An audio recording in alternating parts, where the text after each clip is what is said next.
This program features live coverage of an African safari and may include animal kills and carcasses. Viewer discretion is advised. Hello and welcome on another magical live experience here in the African bush. That buffalo is looking right at you because this is Safari Live.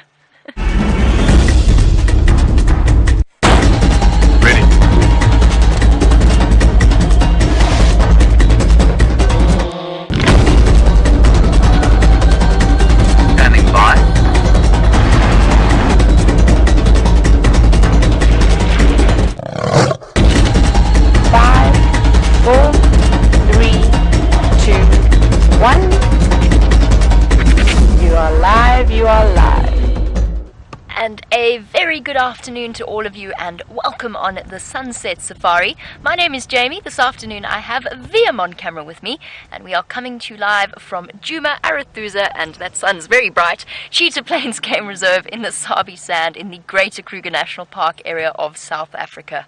I did not think that through. Now, not only are we live, but we are also interactive, which means that you can send through your questions on hashtag Safari Live on Twitter, or you can email through. Just let me blink away the damage to my retinas.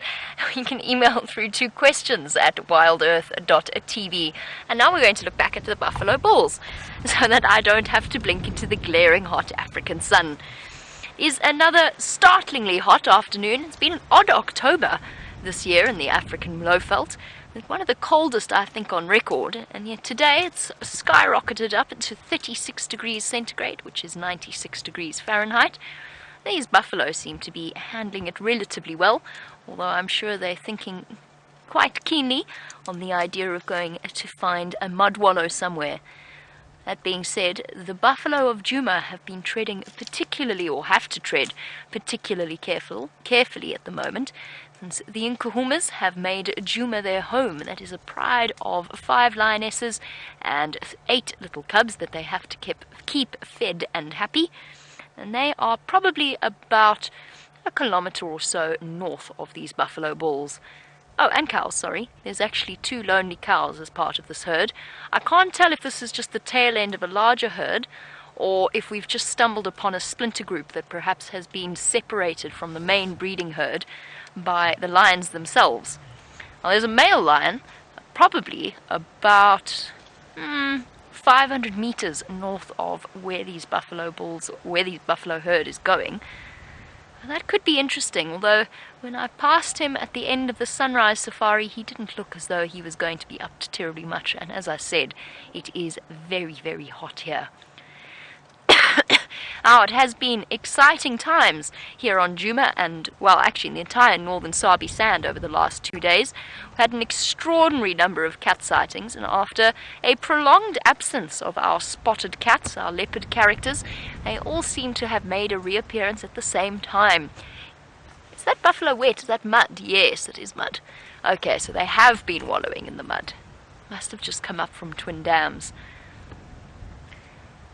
Yesterday we had a quarantine, the male leopard on a kudu kill, and when Brent returned to him yesterday on the Sunset Safari, he stumbled across a Tandi, the female leopard with 2 tiny little cubs. And then of course Karula's been in the Mwati drainage line with her 2 gorgeous cubs, and we enjoyed an amazing time with them on the sunrise safari this morning. Absolutely stunning light. It really was. I mean, if you missed the sunrise safari, we had the most incredible sighting. They looked as though they had halos, all 3 of them. Truly one of the most beautiful leopard sightings I've ever experienced. I'm on the new road, by the way. There's an obstruction. Oh my goodness gracious. Watch out, Liam. Okay. We're going to go rushing up to Buffelshoek Dam, see what's happening there. In the meantime, there is somebody else who would like to say hello. Let's head across to Brent and his trip around Arathusa. Well, my name's Brent Leo Smith, and I'm living up to the Leo in my surname. We have some lions. Lions that are not the Nkuhuma pride. Shock, horror. We're on a live African safari. And believe it or not, I didn't even know they were here. I was on my way to another surprise. when I saw next to the road. Hello, kitties. I haven't seen you in a long time. You lot have grown up a lot. Naughty boys. Don't look at me like that. Naughty boys. These are not lions we see too often up here in the north. Who can tell me which lions are these? If you know the answer, hashtag Safari Live on Twitter or questions@wildearth.tv. Who are these young upstarts?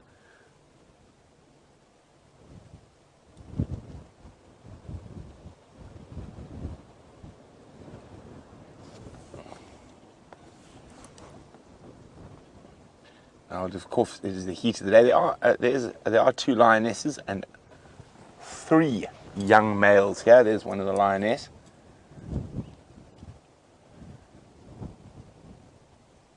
And they're looking very hot and heavy. It is, of course, the hottest day of the season so far. And I've been going on about how cool October's been. So October came to say hello. This afternoon it is at 36 degrees Celsius, 92 Fahrenheit, and we are in the sun with that. Oh, I'm not going to tell you, Pride.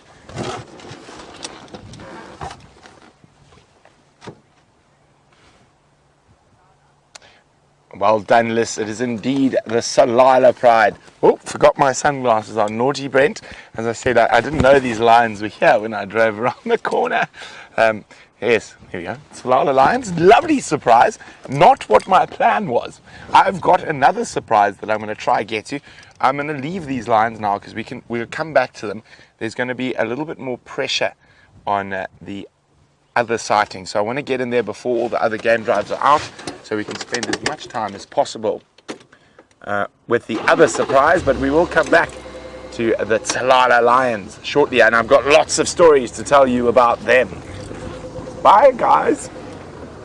So while we dash off to the next surprise, and it is a real surprise, I would not have dismissed the Tsalalas so quickly if there wasn't something very special down the road.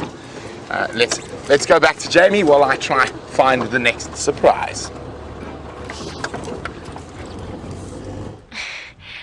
Oh, surprises up everyone's sleeve this afternoon, including for that poor giraffe who just got chased unceremoniously away by a herd of elephants making their way towards the muddy wallows of Baboon Pan, which is to the south of us on Little Gowrie.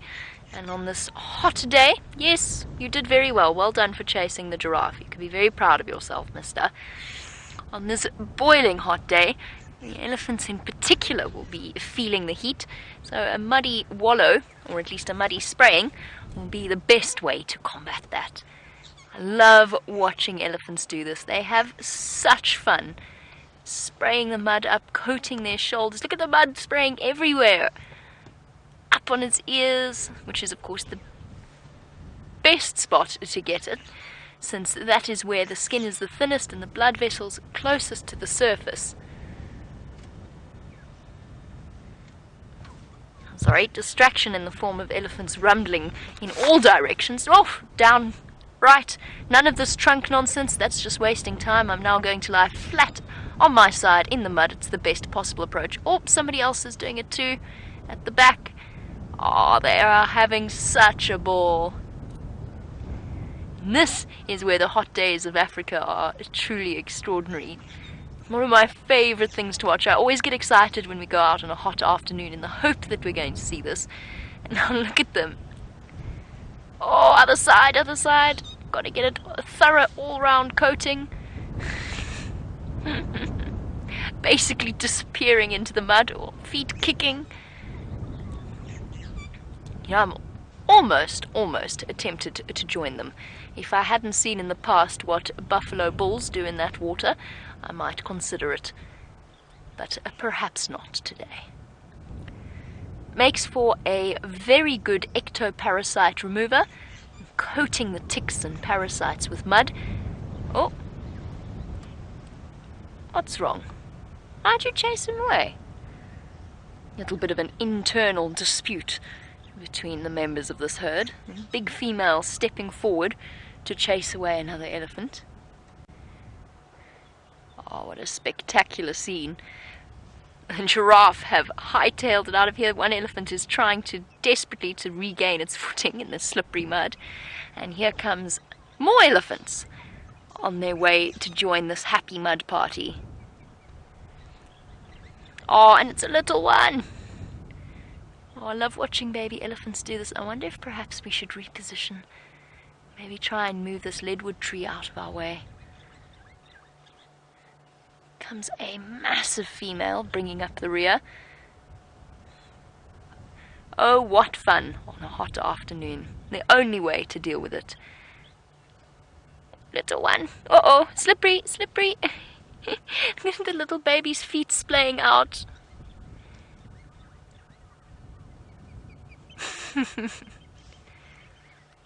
Hasn't quite got the weight advantage of the adults, and not quite the trunk coordination either. Somewhat piddly attempts at tossing mud. Oh, shame. Shame it's thirsty as well. Oh, photobomb. By one other very muddy elephant.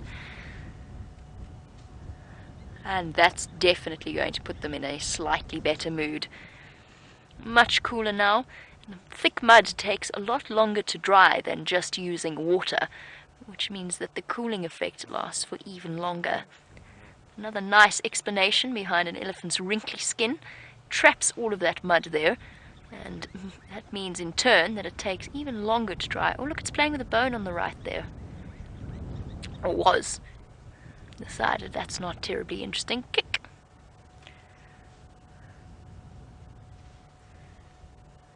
Ha. Seems as though Gary Main is the place to be. Just bear with me one moment. I just want to give Henry an update. Oh, hold on. Andrew's doing it for me.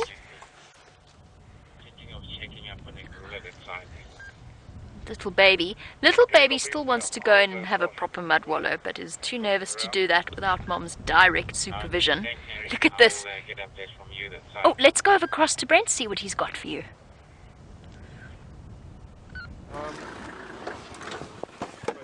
Look at that.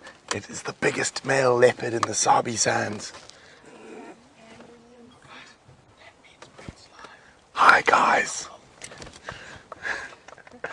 So I'm being mocked by the vehicle next to me, guys. But don't worry, I don't mind. So the Anderson male leopard.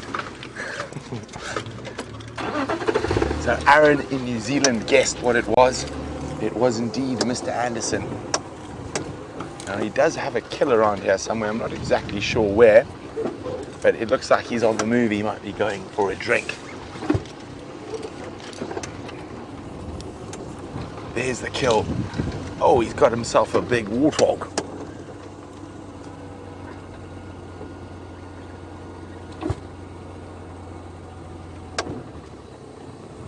I mean, literally, he looks like a lioness. He's so big. This is so exciting. This is only my second sighting ever, and Jeandre's second sighting ever of Mr. Anderson.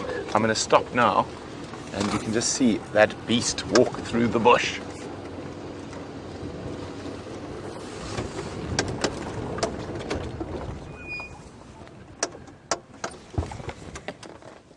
Where's my camera, Jeandre? Where's my camera? I have to take pictures of Mr. Anderson. So he is a really, really big male leopard, pushing probably around 90 kilos. So close on 200 pounds. And this is the furthest to the east I've ever seen him.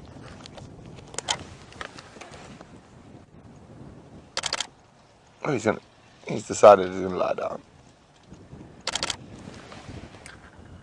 Look at that, isn't that incredible? I'm just going to wait a little bit. We're going to get a little bit closer shortly. But as I said, there's going to be quite a lot of pressure on the sighting, so we don't have too much time. That's why I was rushing here, and then the Tsalala pride popped out.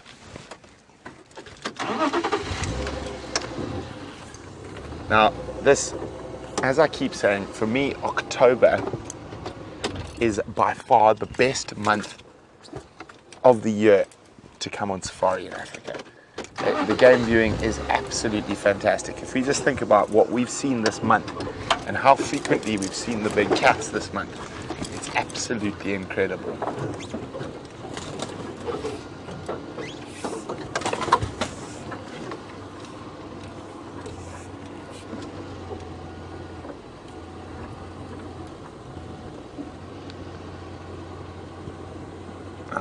Chai Connie says this is her first time seeing Mr. Anderson. Can I tell her about him? Of course I can. This is only my second time. He's got very distinctive eyes. Slightly slitted. There we go. He's on the move again. He might be just heading for a drink, but he probably won't leave that warthog carcass too long, in case something else might want to steal it, like a vulture. That's a big adult warthog. Even a big male, like I think he could probably hoist it, but he's just being lazy. Now, this big boy apparently was born in Mala Mala to the Nkobazwan female. Probably quite far from, he's quite far from his natal range, and he's growing into definitely the biggest leopard I've ever seen in the Sabi Sands. Now that used to belong to the Camp Pan male, that title, but I personally think after looking at photographs of them at the same age, I think Mr. Anderson is bigger than the Camp Pan male. He's gone into a little thicket. I'm just going to try to scoop around it. And I'm trying to think, he's probably about 8 or 9 years old now. When he arrived up here in the northern Sabi Sands, he was very, very skittish. He is still not the most relaxed leopard, so we always just go a little bit easy. Well, the second time I've seen him, but from when I speak to the guys, I just go a little bit easy around him. And as I said, it looks like he might be heading straight to Arathusa camp for a drink.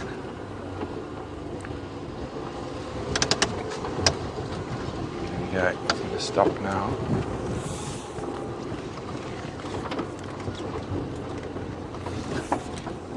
Now, Samina would like to know why he's called Anderson. Samina, I would be lying if I said I did. I'm afraid I do not. You can maybe ask Ryan, who's in the sighting with me, why he's called Anderson.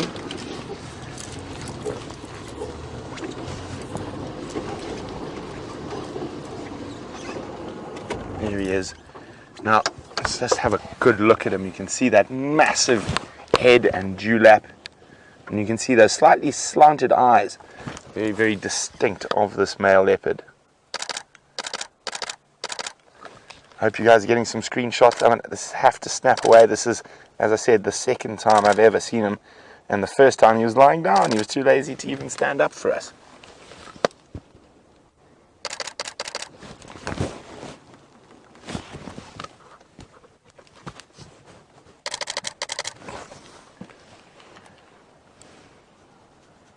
You can see that big head, that big neck. Now, Liz would like to know, how do I compare his size to Tingana? I'd say he's a little bit taller and a little bit heavier. I just need to be on the radio for a second. Can you still see him, John? I'll just move so you can see him. Ryan. Ryan, as soon as any of your guys want to get in here, I'm happy to make space.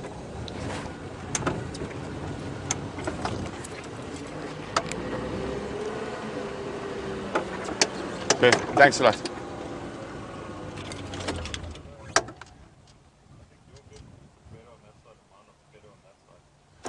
Perfect. Cool. Perfect. Right, he's been heading into some thick areas, and of course our vehicles are different. Ryan's in a much longer vehicle. We're in a short vehicle, so we're going to go on the area where it's a little bit more difficult to move in our short vehicle, and Ryan's going to go on the one side. So we're going to keep with them. There could be a little pan or something in the little dry river system up ahead that he's heading to have a drink at. So Ryan's kindly given us some extra time here. He says he'll let us know, but he's happy for us to stay, so very exciting. Oh, hello, big boy. I didn't even see him go down.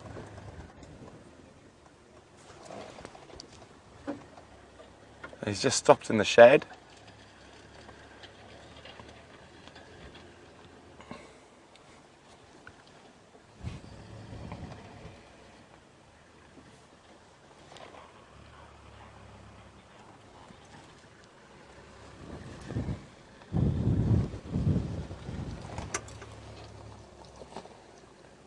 Now Roger is wondering if he's sired any known leopards.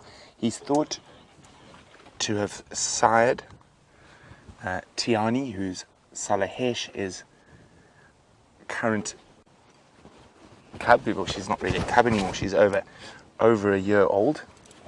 Oh, bless you, Mr. Anderson.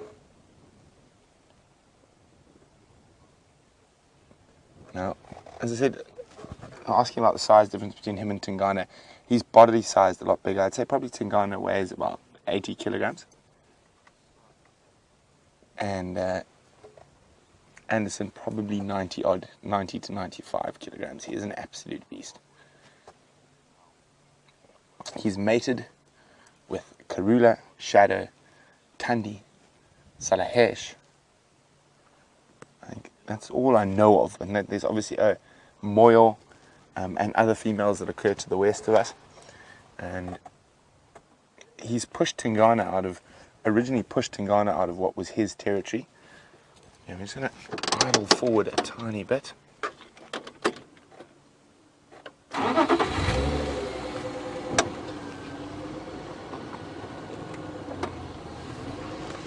That's good for you, Jean-Ray. Here we go. So, as I said, he's pushed Tingana further to the east, and Tingana then pushed Mvula. Mvula has pretty much lost most of his territory, and that whole scenario started with the Anderson male coming into Tingana's territory. Now, he seems to be an expert warthog killer. Well, a lot of male leopards are, but he takes very big, very, very big warthogs. Now, as I just mentioned, he's mated with Karula, Shadow, Tandi, and Marjorie in Texas was wondering that. So it's even possible that he could have sired little Hosana and Shungile. But, as I said, it's almost impossible to know the male lineage of leopards without genetic study. You can see his very distinctive face.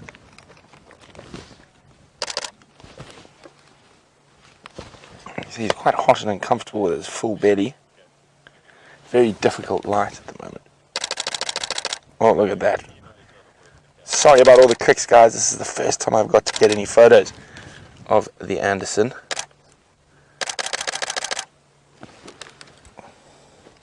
Hopefully I'm not too excited that they're all blurry. Yes, if they were blurry, Eggsy would be very proud.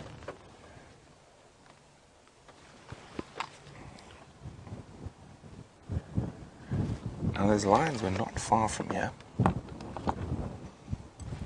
Okay, so we got Eggsy, who's in final control, says if I've got any blurry photographs, much applause.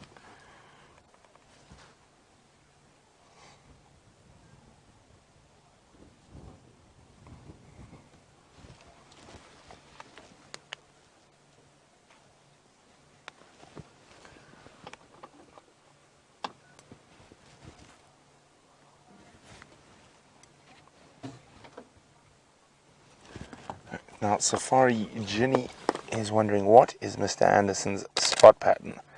It's difficult to see, but let's have a look on the monitor.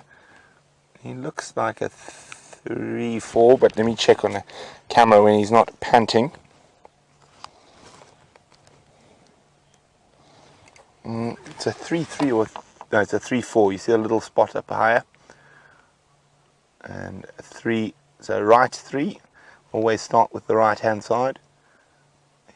Was there 2 little spots there on the top? What do you think, Andre? Spots or dirt? Dirt. I'd say he's a 3-4. You can almost see, you see his tongue there. We always talk about how rough a big cat's tongue is. You can actually see those little rasps on his tongue. And look how beautiful his canines are. You can see he's in prime condition. There's no cracks in those teeth. I mean, his incisors are even pearly white. And you can see he does have the odd scratch and scar. And that is very common with male leopards. But he is an absolute beast. Very exciting to have been able to see him this afternoon. Said we'll stay as long as we possibly can.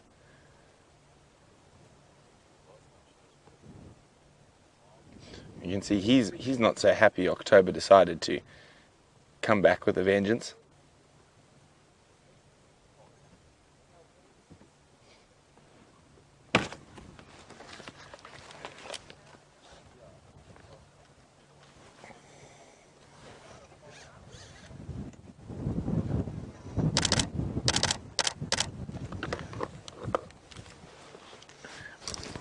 Emma says she's just joined the Safari Live family and just at the right time. So many wonderful sightings recently. I'm just very happy we got the Anderson. He doesn't look like he really cares whether we found him or not. What do you think, Jean-Andre? He looks a bit indifferent to us. Happy? Yes, no, I think that's definitely to do with the heat.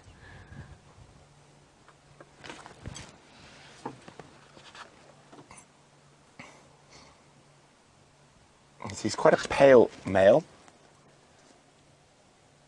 And there was another very famous, very big pale male in the Sabi Sands in the last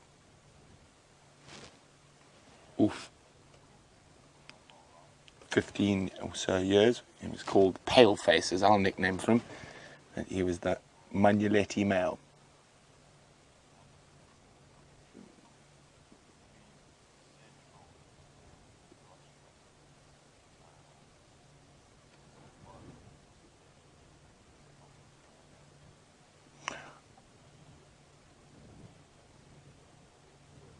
Ah, so sorry, I thought he was born to Ngobozwan female. Apparently not. He was born to Mashapere female, who's the daughter of Whitecloth, who's a very famous leopard from Mala Mala.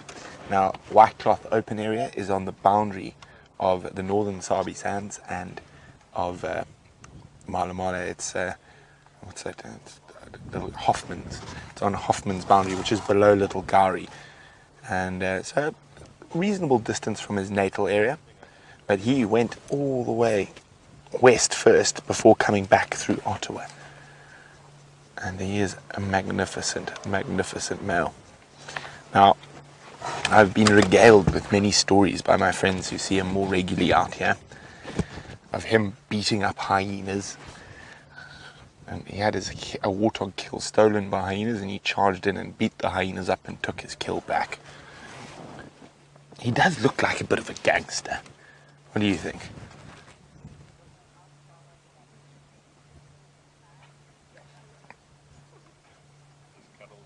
So Eddie was actually wondering about that. Now, of course, Eddie, he's not going to take on a massive group of hyenas, but one or maybe two, he would definitely try put a bit of fight on. I mean, we've even seen Mvula do that with Jamie. We've seen Konyuma do it.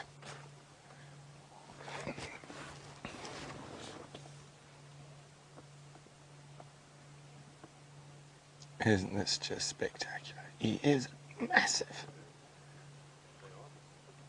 Oh, chasing flies.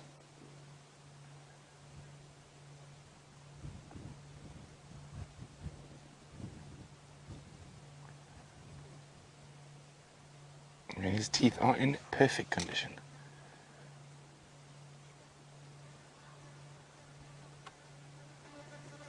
Still chasing flies. And the flies are quite bad. That's probably one of the reasons he's not lying next to that carcass, is because of the flies.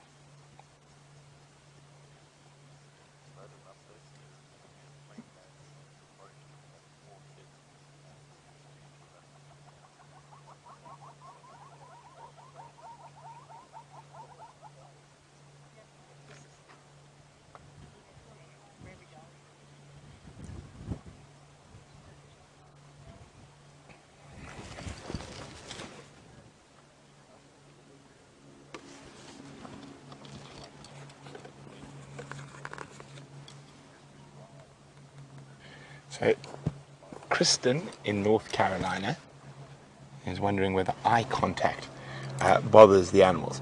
Well, I'll show you. Not at all. And animals' eyes work, it's very bright out here, very differently to what ours do. So movement is what will bother them more than eye contact. So they see in sort of various shades of grey, and they don't see detail like we do. So what they'll pick up is movement rather than the detail of, they will never, probably with me wearing a cap like this, he won't even see my eyes. Now, also the way he's seeing the vehicle, I'm sure you can see the movement occasionally that Jean-Andre makes, and Jean-Andre is very good. He doesn't move fast, and neither do any of us sitting near him. That would annoy him. And the vehicle smells like petrol, and it's a big thing, but it doesn't smell like a potential threat or potential food. And vehicles have only been around for 100 years, and you must remember that animals are very instinctive. So he's had 1 million years of instinct telling him what to be scared of and what not to. Of course, in the beginning, quite often animals are scared, but if you keep habituating them and you drive carefully and respectfully, and you don't over push them, they can become very relaxed. Now, this guy used to run from cars, and now you can see we're sitting 7-8 feet from him, and he's just sleeping in the shade. And you can see very hot, salivating quite heavily. Now, I'm trying to see, can we zoom more, Jean-Andre? Oh no, he's turned his head. Now when he turns his head, I just want to look at the back of the teeth to see if you can still see those little hard ridges. And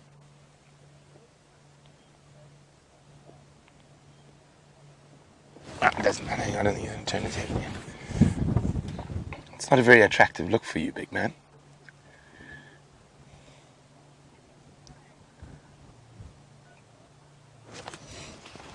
Actually, I have to get a picture of that. The Anderson in all his glory.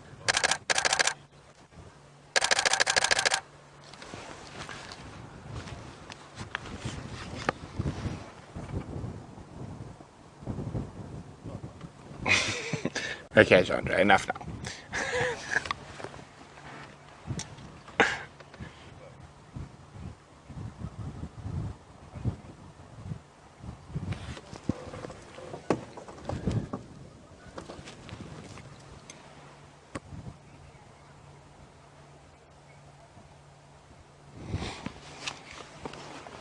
Well, Julia in Houston says he looks very big except for his feet.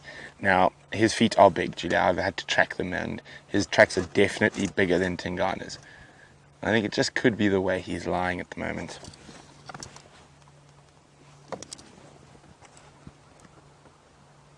Oh, he's massive.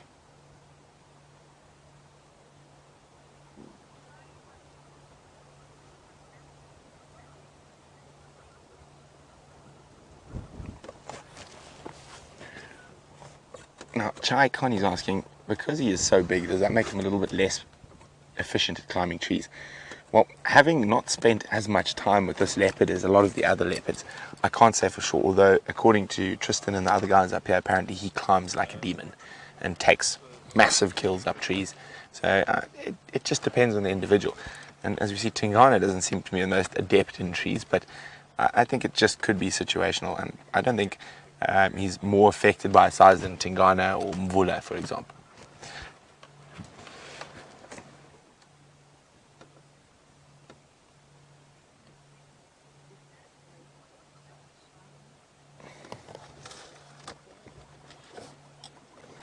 There we go. I actually remember seeing those photographs. Vicky says he managed to haul a young giraffe up a tree, so I think he's probably okay at those tree things. Yes, I agree with you, Vicky.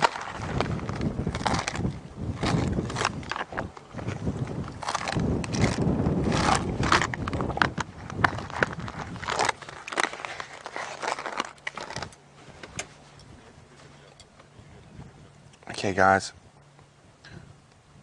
We're going to have to love and leave the Anderson for now. Lots of other guys are wanting to come in here now, and we have been lucky enough to spend this long with him.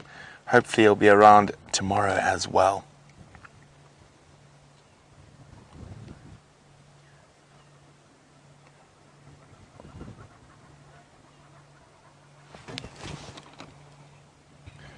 Okay, well, he's got his back to us. He's done with us. We're done with him.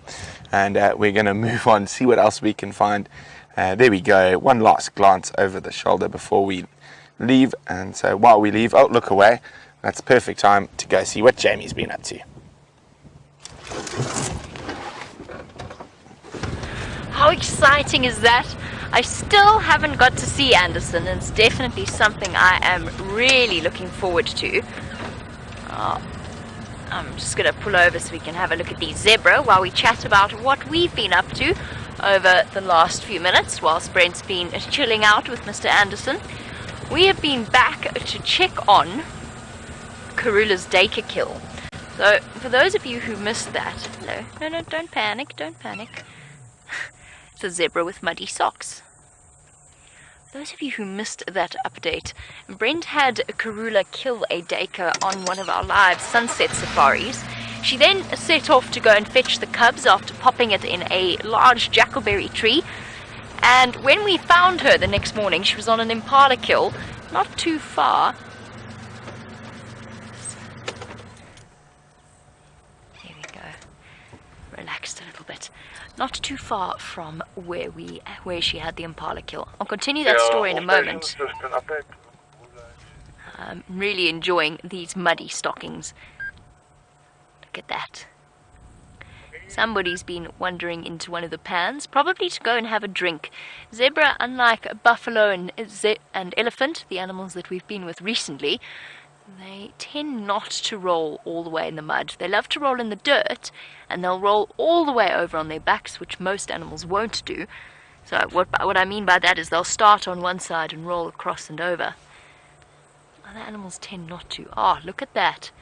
Somebody's had a lucky escape. Oh, that to me, and I think we're often quick to jump to conclusions where zebra are concerned, that to me looks like this zebra had an escape from a lion. Don't you agree?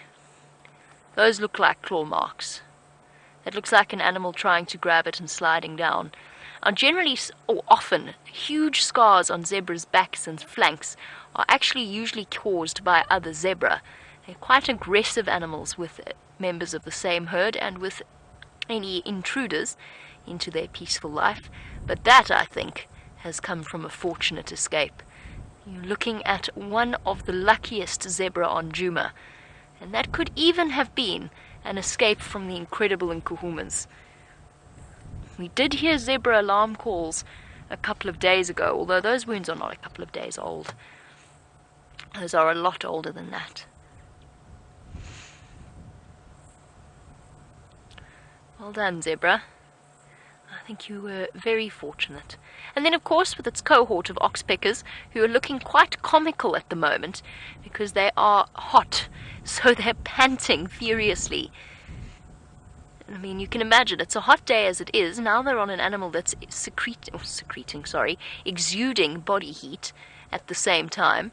So they're really very hot, and they do look as though they're laughing at the best joke that anyone's ever told. Or perhaps the zebra just told a joke, but I think it's probably more likely that they are feeling quite warm. Look, seriously. Wait for it. Oh, here comes the next one. He's still laughing. Here's the other one. Ah, see, the joke's funny again. Every now and again stops thinking about the joke and then remembers it and starts laughing again.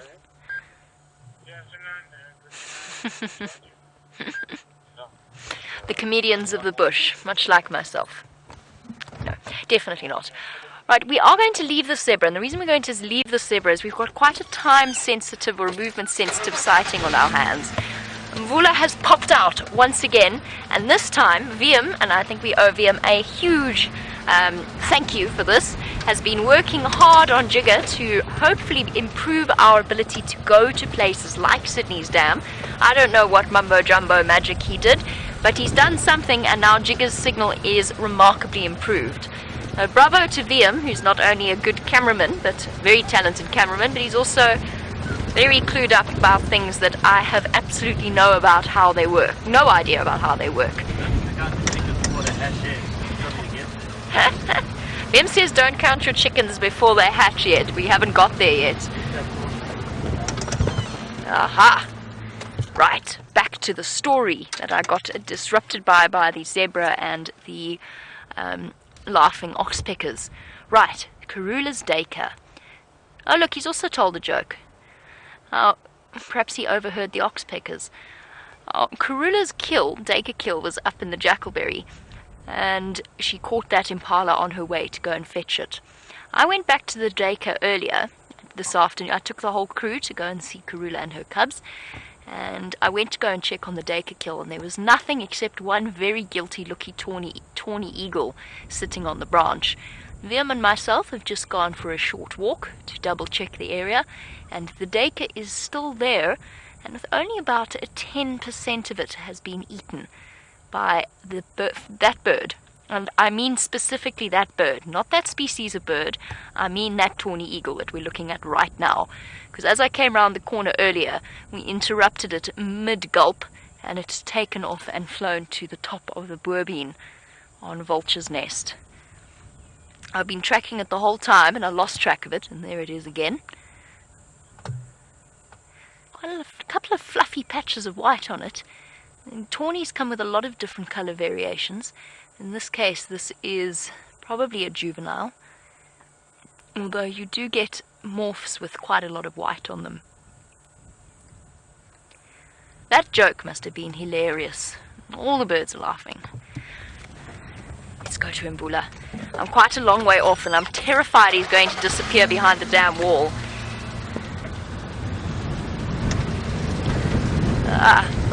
Sorry. A stable fly just bit the bottom of my foot, and it's really itchy. Rightio. We will come back to Karula, by the way, but there's no visual of her at the moment. So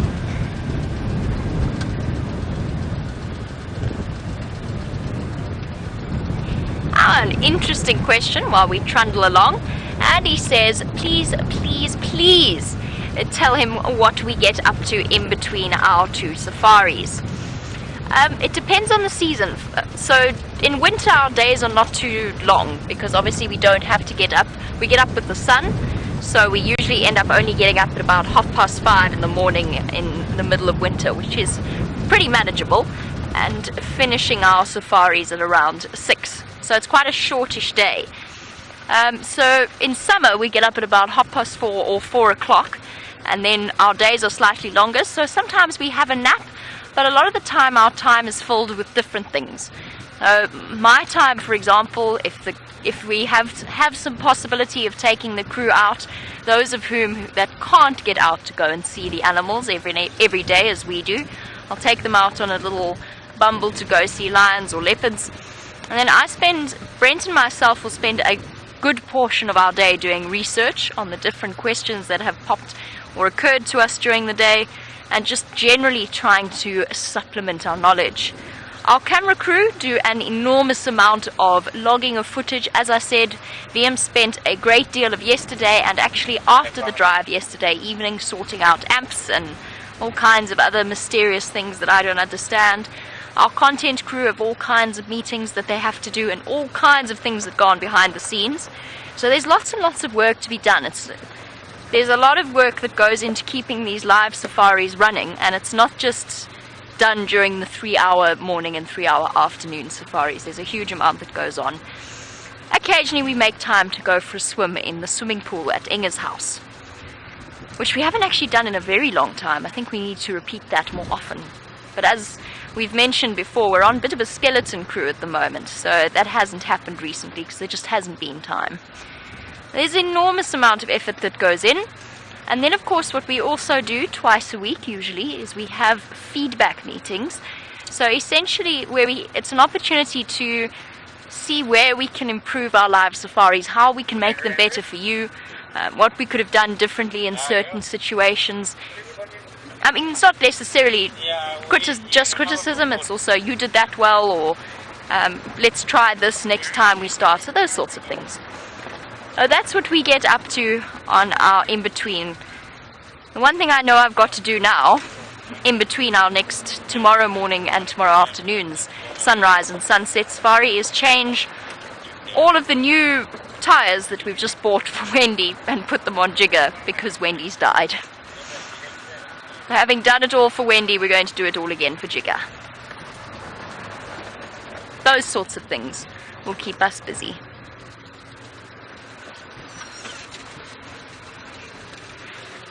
Right, we're going to race across to Mbula. While we do, let's head across to Brent, who's found another bird of prey. What's it doing on the ground?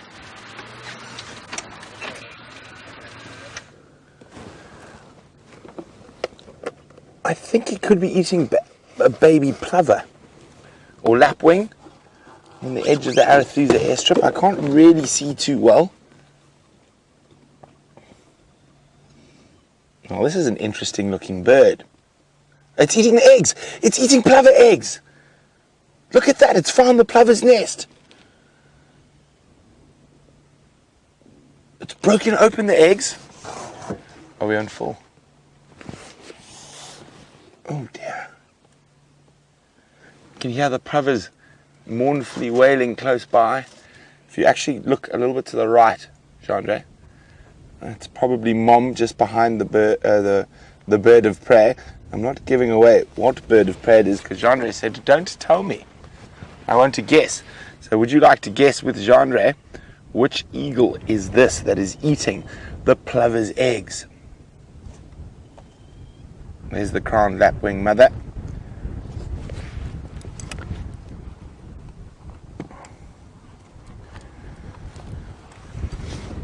Oh, I can see, look at that, you can just see the eggshells there.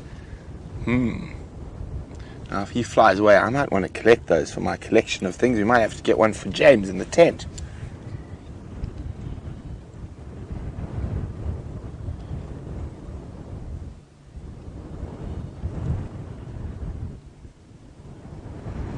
So if you know what eagle this is, send your answers through to questions@wildearth.tv or use the hashtag Safari Live on Twitter.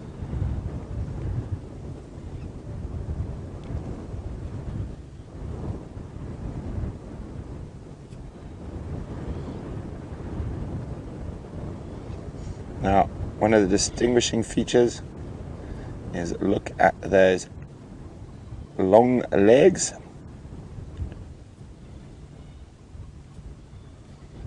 And how far the feathers extend.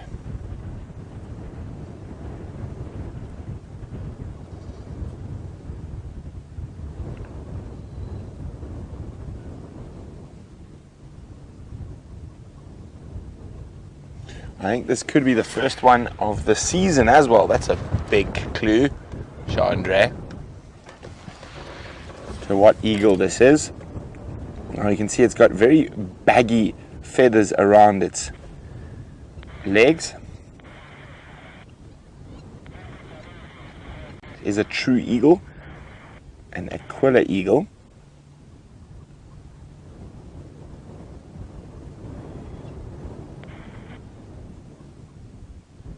There's the poor mom and dad.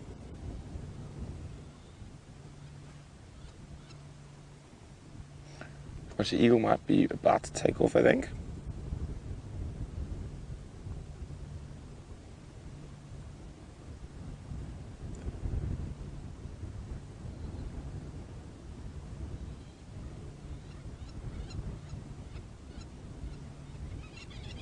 Oh, there we go. Oh, look at that. Attack now. It's a bit late, lapwings. Wow, isn't this incredible? Oh, there he goes. A bit late. Now, there you go.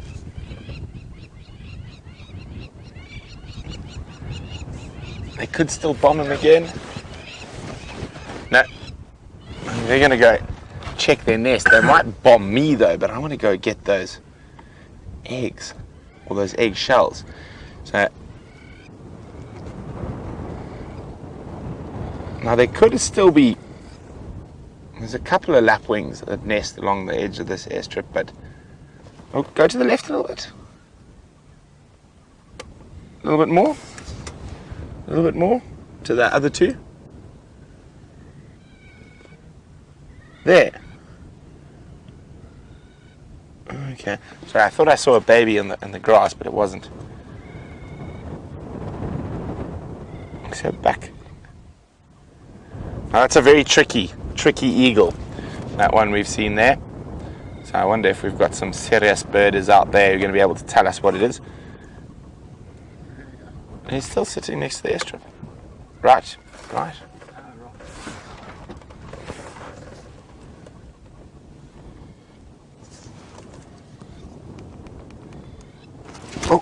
Oh dear. That's why I was wondering why it was so quiet. I got so excited I pulled my earpiece out.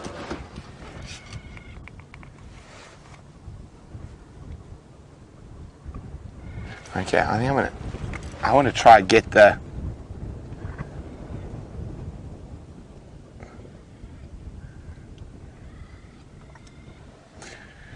Well done, Safari, Ginny and Joan. It is indeed a steppe eagle. It's migrated from the steppes of Russia, from Chernobyl, can you believe? Also the steppes of Mongolia, and come to summer here in sunny South Africa. Now I want to go see where that nest is, see if we can get any nice pieces of eggshell for the tent. Make James happy, give him something else to look at under the microscope.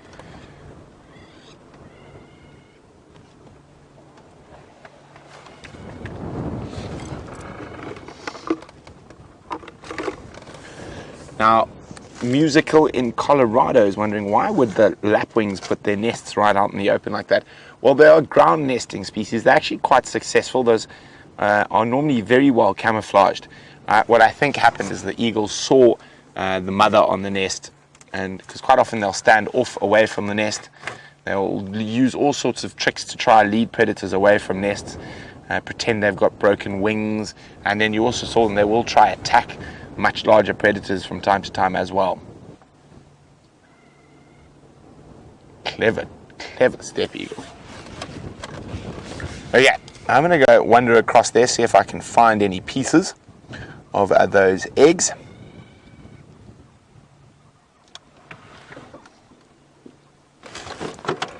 And we don't drive across airstrips, not a good idea. Might get taken out by an aircraft. Well, we know you don't drive across airstrips while it's light in the bush. Okay, so I think we're going to jump back across on board with Jamie while I go search for those eggshells. I will show them to you once I've found them. Well, Brent heads off to investigate a very sad scene. Shame. Can't help feeling sorry for the poor things. I'm just listening to the Game Drive channel at the same time, find out what's happening with Mbula. We're trundling along the northern boundary, and it feels like a long time since I've been on Buffelshoek Cutline properly. This is where we saw those two, speaking of little ground nesting birds and their offspring, this is where we saw the three bronze-winged courser chicks on our explorations that Veer managed to spot. And if you missed them, they were utterly adorable. They were like little bobblehead figures, heads far too big for their bodies. I'd show you a picture in my bird book, but I've lost my bird book. I took it out of the car in case it rained, and I'm not entirely sure where I've put it. I'll have to get one of the other 4 out of our room, out of our library. Let's see if there's anything happening at Tambuti Dam. Apparently there are lots of hyenas spread out in Buffelshoek. Obviously attracted to the prospect of Mbula's kill, perhaps.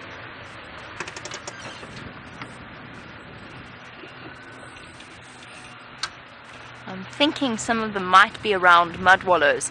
I'm just still so desperate to have a chance to see our hyena clan back once more. Since they abandoned us and moved to the Manyeleti.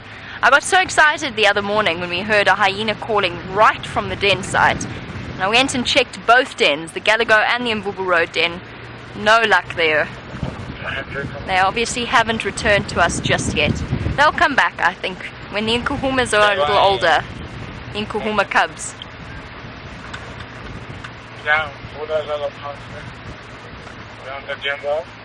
Oh, he's on the damn wall. Oh.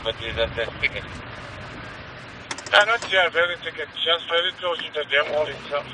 There's zebra here, but we're just going to go. Sorry. Okay. Just in case he goes over the dam wall, because if he's in the dam wall, he's probably sitting in the sun. Which means he's going to want to move to the shade. Oh, so many zebra. Lots of little foals. Yeah, I think so. Booger as well. So torn. So torn. Look at this gorgeous little foal. Okay. No, let's go. Sorry, little foal, you are gorgeous. But we've got a leopard that we haven't seen in a very, very long time.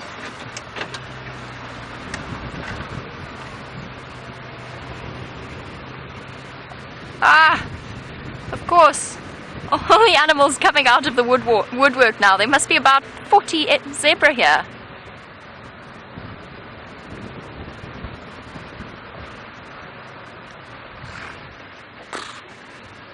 Alright guys, I'm just going to go a little bit slowly so that we don't startle these buffalo as we go through. Hi guys. Another buffalo herd. It's amazing. I've seen so many of them recently. Despite the presence of the Nkuhumas. Hello. Okay, sorry, we are going to Mbula. We have a question about how we go about studying this for a career, and I'm sorry, I didn't quite catch the name. TAP RSA, is that correct? And then presumably, I don't know if the RSA, perhaps that means that you are South African. You were saying that you'd love to do this for a career, and do you have to study to do it? Not necessarily a tertiary degree, so you don't have to study to be a guide in the sense that you have to go to university and study it. I, for example, studied law, which is, as you can see, going very well. My legal career has taken off in leaps and bounds. But you do have to, yes, you do have to study. And there are a number of different ways to go about training to do it, and you will have to pass a series of exams that you can set about writing and learning a little bit more about the things. You have to do a national qualification in order to do it, and from there you can progress up steadily in levels, and obviously it's all about the experience as well. Sorry, Impala, I see you. So yes, you do have to study if you are really keen on learning more about how you can go about doing this, because I really enjoy getting through questions like that, and I really would encourage those of you who would love to do this to go about and do it. If you have the means, if the opportunity is available for you, do it. If you think you'll be passionate about it, I cannot tell you, I don't think there's a single career that is as amazing as this truly is. So yes, absolutely, if you want further details, if you are serious about being keen, you can send through your details to Final Control. Please do that on the email address rather. You can email through to questions at wildearth.tv. Anything else can be addressed through the hashtag as well, but sending through an email will then be forwarded to me, and I will offer you up a little bit more advice in a situation where I can sit down and discuss it with a bit more time. So if you are really keen, and that applies to any of you out there that would like to make a career of this, let me know and we can chat a little bit more about it. Okay, we're just going to stop here at this herd of buffalo so I can chat on the Game Drive channel before I go racing in, just to make sure we can go in. Shame. Some of the buffalo herds that have come through here have had it worse than others. Yo. And very, very skinny looking individuals. Tax. Yeah, go ahead. Do you mind if I try and come and have a look at Mvula from the cut line, see if we can see him? No, that's it. But yeah, he just beyond the dam wall. I don't know, maybe he might come out. I left Henry there, but yeah, it was just another part beyond the dam wall. But yeah, you're welcome to come to the boundary there, no problem. It's also camping out there. Copy that, thanks very much. Oh, it sounds like he's just ducked behind the dam wall. We were talking about a poor skinny buffalo. And the fact that the drought has had a tremendous effect on some of them. Some of them seem to be healthier looking than others. I think perhaps those that managed to get to the northern parts of Kruger that had a little bit more rain than we did over the last rainy season. And even now, with the fresh green grass, not quite fully recovered. And some won't recover at all, particularly the older members and the younger members of the buffalo. And Hayley, let's go a little bit further forward, and I think we're going to encounter a whole herd of buffalo at Sydney's Dam by the sounds of it. Hayley, you wanted to know how you can tell the difference between a male and a female buffalo. You were wondering if there is any difference in color. In color, no, not so much. Some of the bigger, older bulls tend to be a darker brown, almost black in color, whereas the cows are generally brown. But you've got to be careful with that because you get young bulls that are also brown as well. So I'm going to show you, but hopefully I'm going to be able to show you with a view of the animals themselves. So Hayley, as we're presented with this rear view of the buffalo, and actually this is a perfect example because there's a young bull there. Oh dear, going to be tricky. There is a young bull there walking second from the back. If you have a look, one of the big ways is the obvious way. Big difference between males and females. If you can have a look at that one passing on the right of your screen, it's got testicles and a penis sheath that sticks out on the belly. And that is absent in the females. Even with lactating females, nipples between the back legs, the testicles are still far more prominent. And Hayley, I'm going to keep answering, but I'm going to try and get to Sydney's Dam because obviously these chaps are going into Buffelshoek. Hopefully there'll be more buffalo there. One of the other big ways is to have a look at their horns. Now typically, even that young male hasn't yet got to the point that he's developed it properly. I'm just pulling over for a vehicle as well. So that young bull hasn't quite got to the point of developing his horns properly, but the cows do not have a well-developed boss. In other words, at the base, there he goes, at the base of their horns, and they typically have fur in between the left horn and the right horn. When you look at a male buffalo, the boss, which is such a brilliant name for it, I really think it is, the boss. The boss that sits at the base of the horns is very thick and joined together. Just letting this gentleman know he can come through. Shame that was so polite of him. Hello. Hi guys. How's it? Good, thanks. How are you? Good. You on your way back in? Yeah, just speak to North today. Oh, wonderful. Okay. All right. Enjoy. Good down there. Perfect. Thanks. We're going to race down that side. Cheers. I don't know who that was. It's terrible. I recognize his face. Can't remember his name. Oh dear. Anyway, so yes, the boss of the male buffalo is far more developed than the female buffalo. So those are the big ways. But as I said, the obvious way, the usual way that you would tell difference between male and female is relatively obvious in buffalo. It's not so obvious, for example, in, let's say, an elephant, where you have to look at other physical differences between them.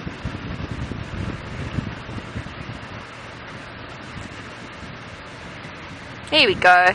This should make life a lot easier, Hayley.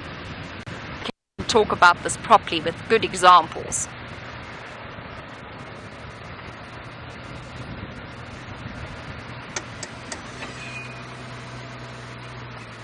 Hello, buffalo.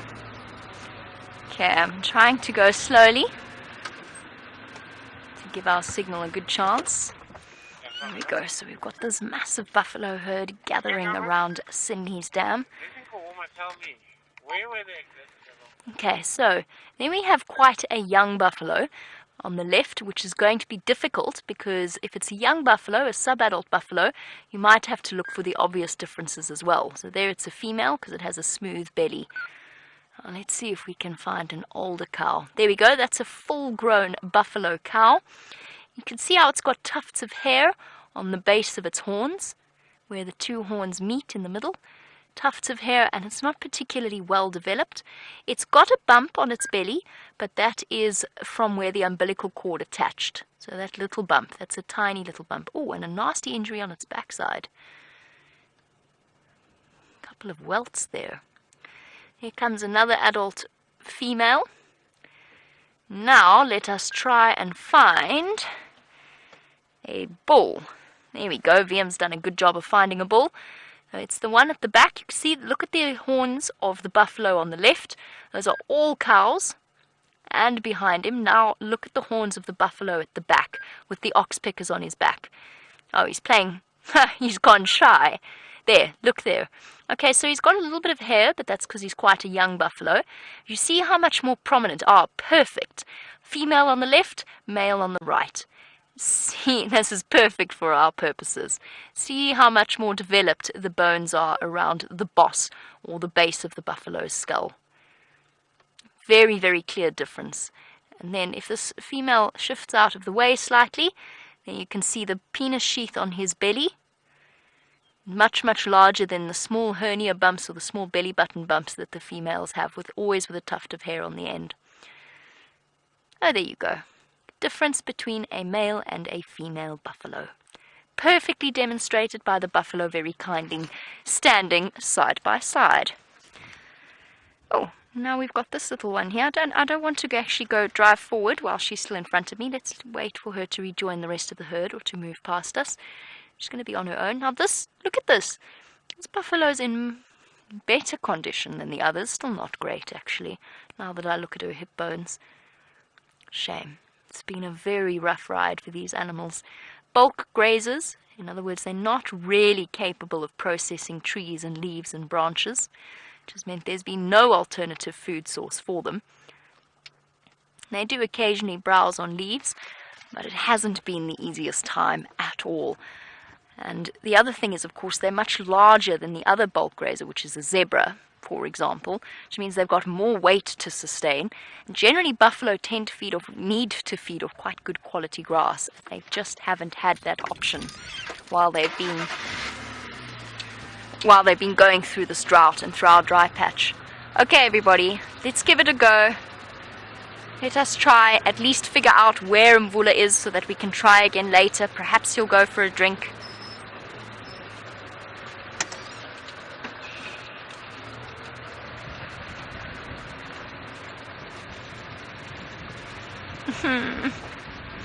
Been teetering on this for days at a time. Well, actually, since yesterday.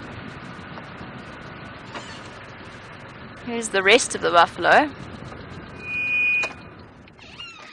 Coming streaming down to have a drink. Oh, actually, I think they might have already had their drink and they're splitting off away from the rest of the group.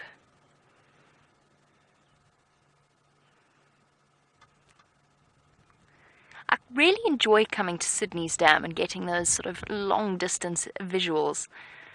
I'm going to see if I can try and work out where exactly Mvula is. I'm going to see if I can try and spot Andrew. Maybe we'll get lucky, maybe we won't. We'll just have to keep trying. In the meantime, let's go across and see what Brent's up to on Arathusa.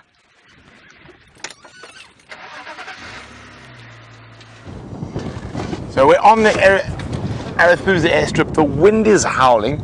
We have fortunately taken refuge from the beating African sun in some shade. Now, under normal circumstances, I would just pop this on the dashboard, but the wind's so strong, I'm going to have to just keep my finger on it. There we go. So, you won't believe how long it took us to find that plover's egg. We actually had to play back the footage, and Jandra had to go meter left, right, right, to find it. That's how incredible that camouflage is when it's on the ground. So there were 3 eggs, unfortunately for the plovers. All 3 eggs were opened by that eagle. I'm just going to try it. Oh, the wind. And very, very delicate. So here you can see the inside. Now, it was amazing. Even in that time it took me to find the nest. I'm going to swap out eggs, Andre, just so you know. A huge amount of ants had already got there, and some of them got stuck in that, I suppose, egg yolk, and they weren't able to get out. Look at that. Oh, there's one dude. So, I mean, that was what, 2 or 3 minutes. There are already about 300 little ants climbing in there, and some of them of course, as you can see, got stuck in that egg yolk. There's one dude there who looks like he's just eating away. Happy ant? Probably not. He could be stuck as well. Or it's his best friend drowning in the yolk in front of him. But isn't that very cool? So, well, I'm just going to put those very carefully into a safe spot in my bigger case so they don't get broken. And I've got a nice little baggie for them. I think that should work quite well. Theoretically for sunglasses, but it'll work for plover eggs as well. So many little pieces. I want to keep them all. I'm going to give James the smallest piece. Keep the biggest piece for myself. I'm only joking, of course. I'll give James 2 small pieces. Okay, so what I'm doing, let's just jump on the radio quickly, is I'm waiting for a chance to go see the lions. And as I said, it's quite busy here. So once we've had a look at the Tsalalas, I'm probably going to head back towards Djuma, maybe try and see if Karula's still around, or the Nkuhumas. And there's a lot of vehicles cycling through these sightings at the moment. So, well, it was really great. How exciting was it to see Anderson? Roy. Here we go. Oh, sorry about that. Roy, can you confirm lineup for Tsalalas, please?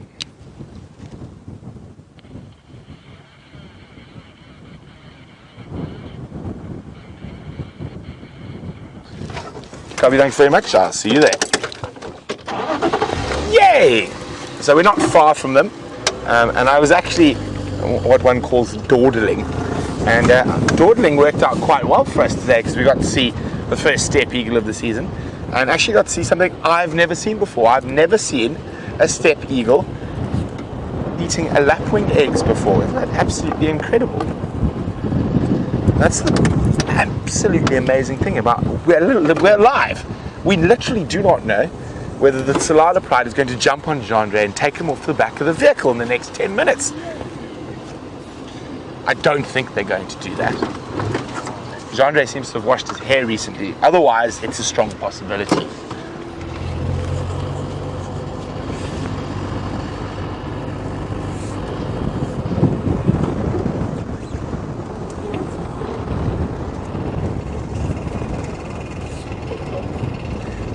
Sorry, comms are a bit bad this side. I think it says Love Nita would like to know whether the Tsalalas are in the Nkuhumas territory. And no, they're not. The Nkuhumas, north and west of here, and the Tsalalas, this is part of their territory, from here down to the Sand River. Now, can you believe, I used to see that Tsalala Pride was the main pride of lions I used to see in 2005, 2006, in around the Sand River. They're named after a low-felt gardenia tree and a place called Tsalala Pan on Mondolozi. Now, Tsalala Pan is a beautiful natural pan where there's quite a lot of low-felt gardenias. And the original tailless lioness, and she's got no tail, therefore her name was the tailless lioness. I know other people called her different things, but I only knew her as tailless. And she was one of my favorite lions at the time, and the original tailless, and the grandmother or great grandmother of these little guys here. Now the amazing thing is her daughter, who is the main lioness here, is also tailless. Now there are a couple of lionesses with this pride, so there could be, she might not be here. I know there's a theory that one of them has cubs, so we're just waiting for one. There we go. So pop in here behind Ryan. Are you happy with that, Jean-Andre?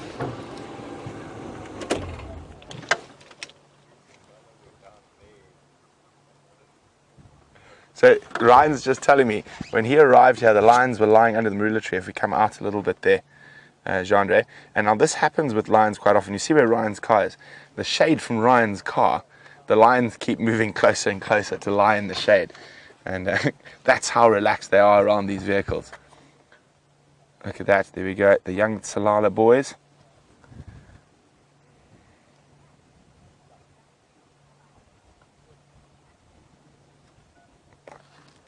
Sachs would like to know, would the young males fight with the Birminghams? Not at this age.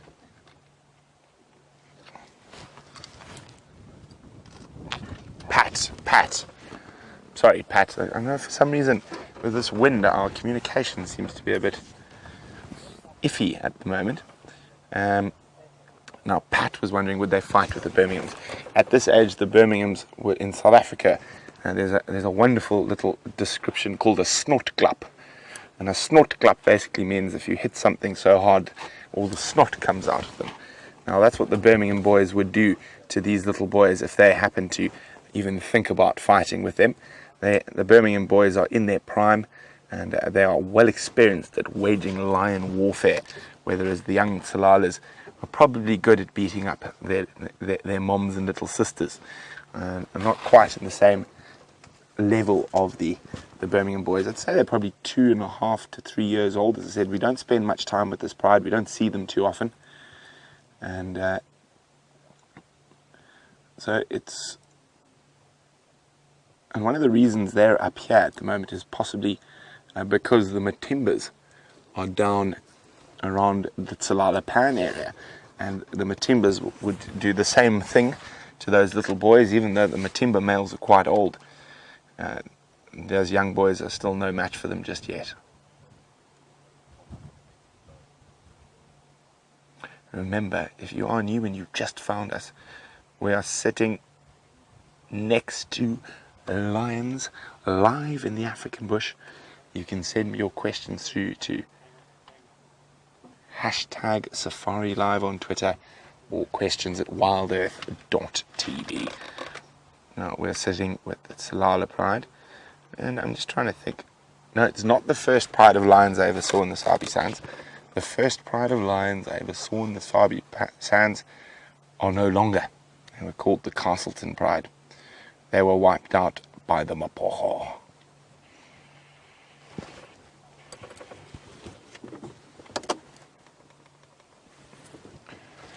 So the tailless lioness is just lying where we can't see her. I'll try and move a little bit later. For now, we're in the best spot.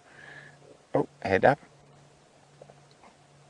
Now, they look reasonably well fed. Apparently they caught a buffalo in Shirley's not that long ago.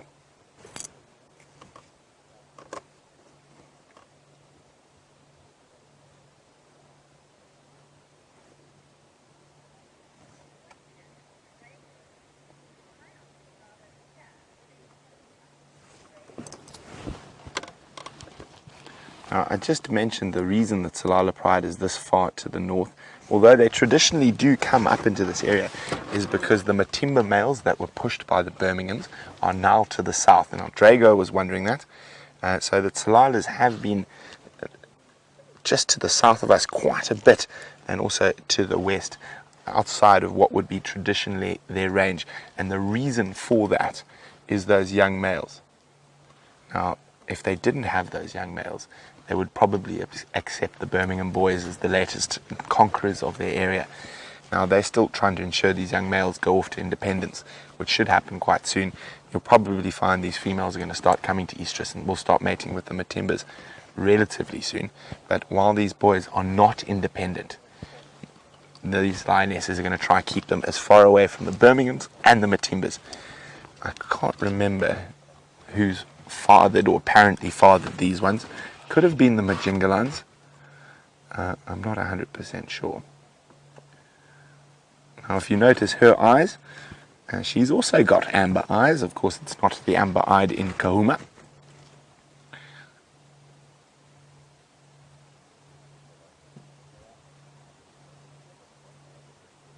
She's a very pretty girl.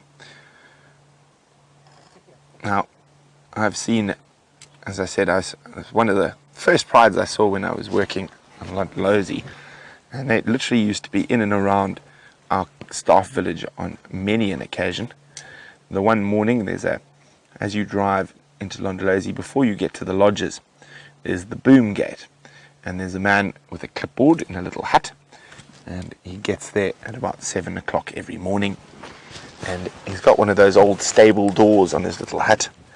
And what he does is, because there are 5 lodges at Londolozi, is he sits there and he directs you down which road to go depending on which lodge you are going to. And on that particular morning,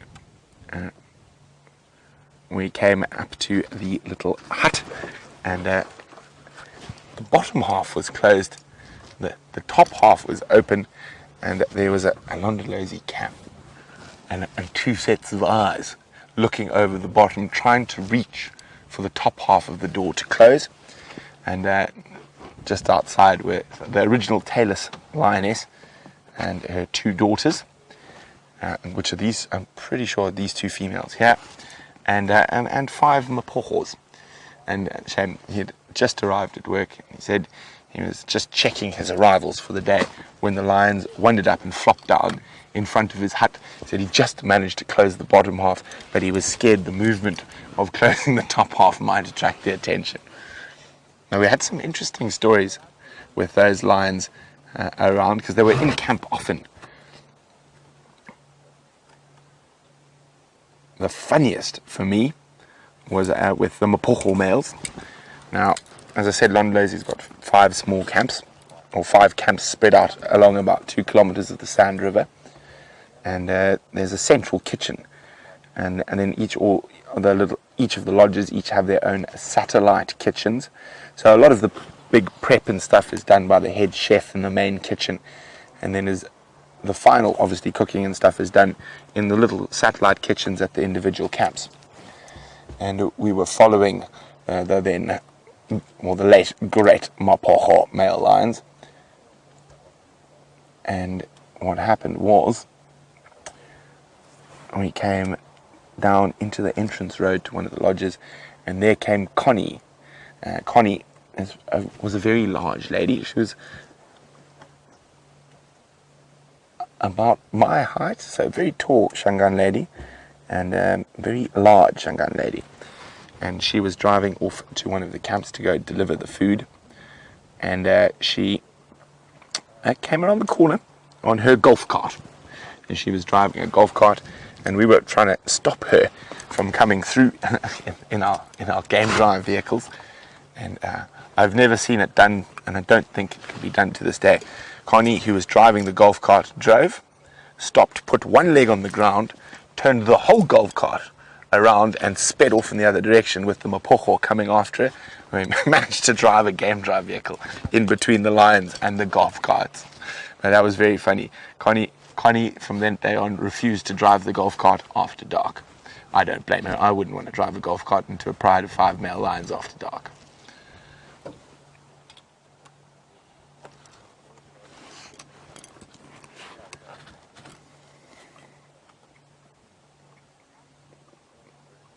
So we will move just now. We'll just wait for Orion to make his way out, and we'll pop around. We'll see if we can see the tailless behind of the tailless female.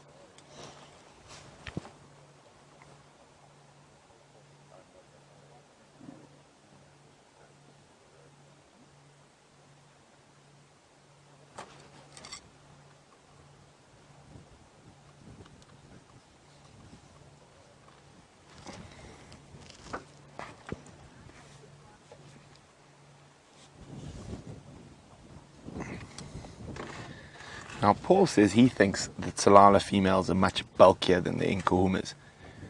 That's difficult to say, Paul. I mean, they're all quite big lionesses. I mean, an average lioness is anything from 110, 115 kilograms up to 150. And it's so difficult without seeing them next to each other. It's very possible that it could be a bit bulkier.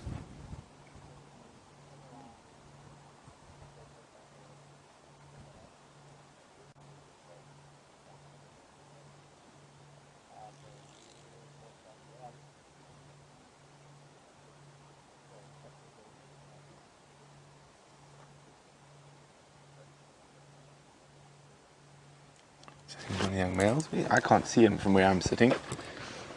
But his head's up.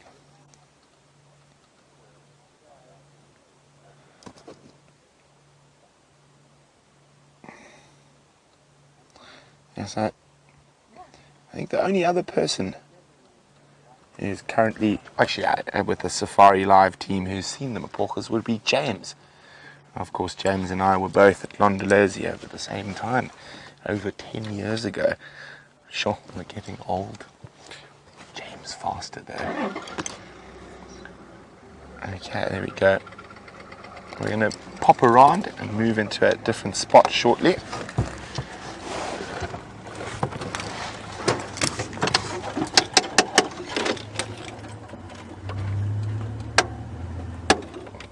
Okay.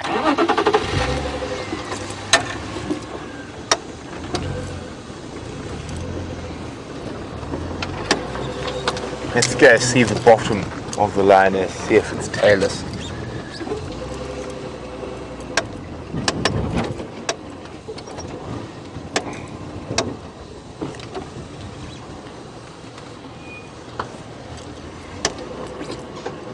Do I detect the lack of a tail?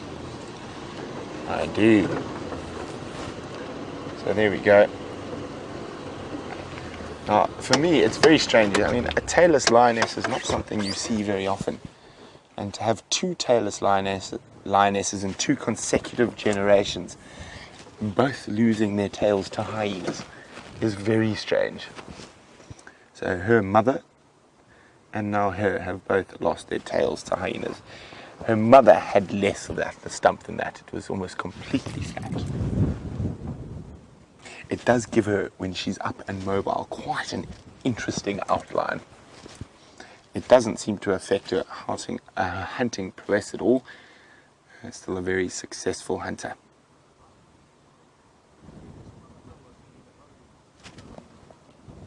Isn't that incredible?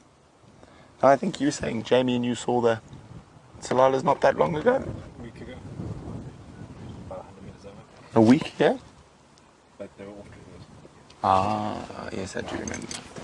Well, nice of them to come visit. Let me reminisce about my days on the Sand River.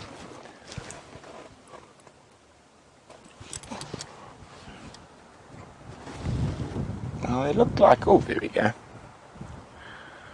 Oh, roll over. Definitely more of a stump than her mother used to have.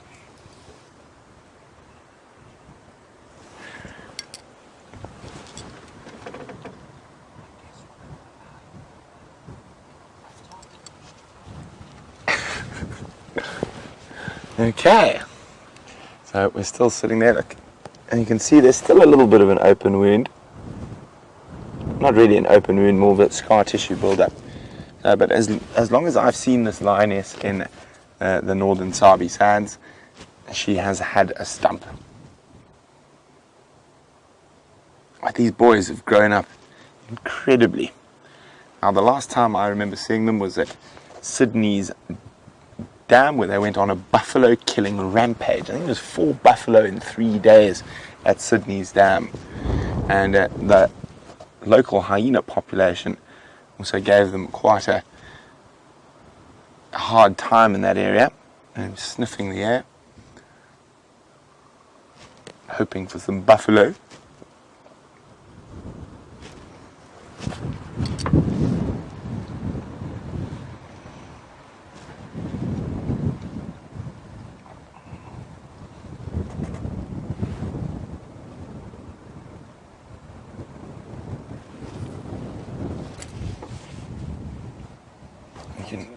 Oh, my comms in. Yes, they are. Is Kirsten talking to me? My comms are in. There we go. They're working now. Yes, I can hear you, Kirsten.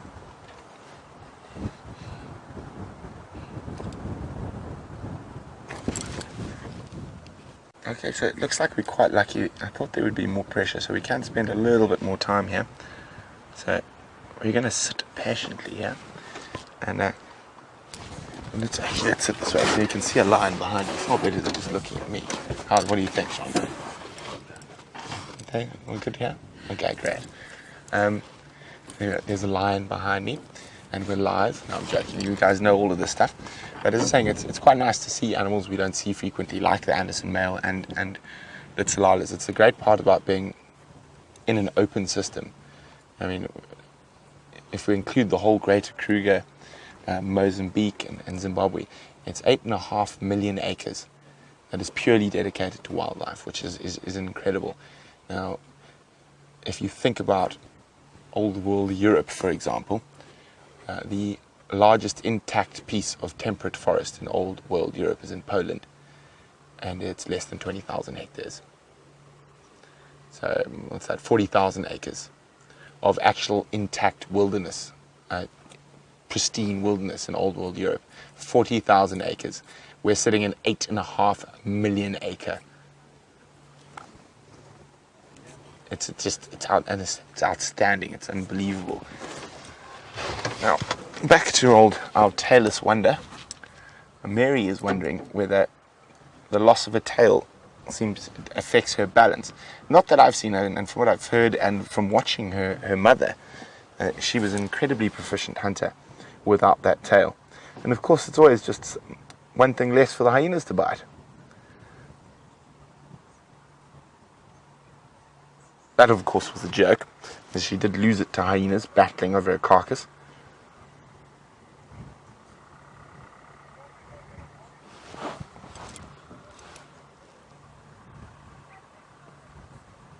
Now, they're looking particularly healthy. Now, for me, that middle, or the young male on the left, is the biggest of the three.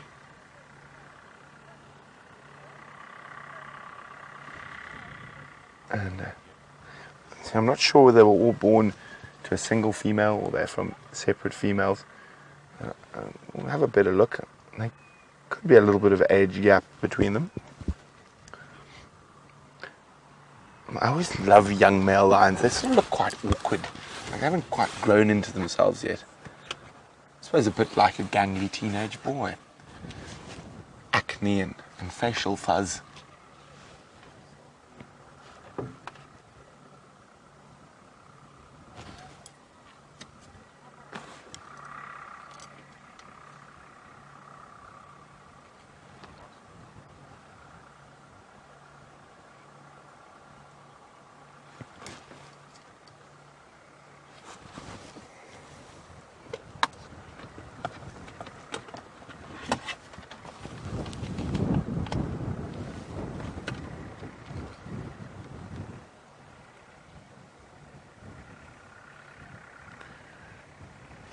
So guys, I need to be on the game drive radio for a little bit to try to organise the sightings that's coming in. It looks like we will be able to stay a little bit longer with the Tsalala pride.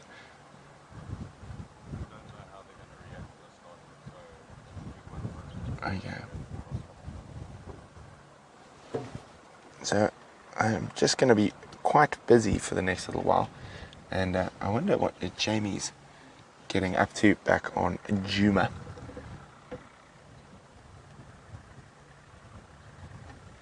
So while I just chat away on the radio, and we'll be back shortly, we're going to jump back across to Jamie, who's on Juma.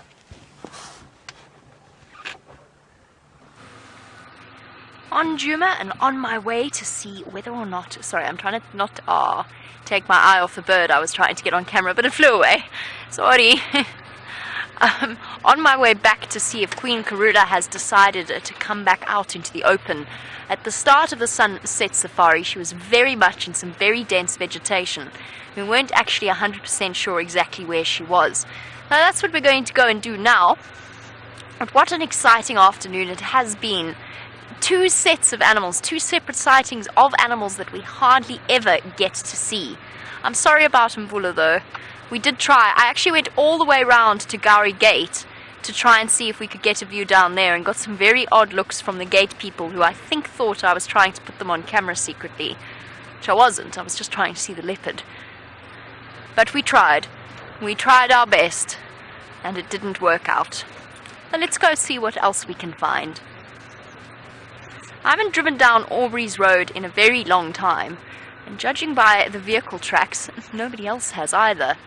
And we might actually even encounter tracks for Tingana, who I suspect, we don't know. We never found any tracks of him crossing out of Djuma. Tingana, by the way, for our newer viewers, is the dominant male leopard of this area. So he's the sort of Anderson equivalent of Djuma. Not quite as big, but nearly. He came onto the property a couple of days ago. We heard him sawing his way past the DRC, which is the main camp that everybody lives in. Not the Democratic Republic of Congo, the Djuma Research Camp. See if I can get this bird on camera at least. It's calling off in the distance. Where are you? I can hear an oriole. I just can't see it. It's whistling. It's taunting me.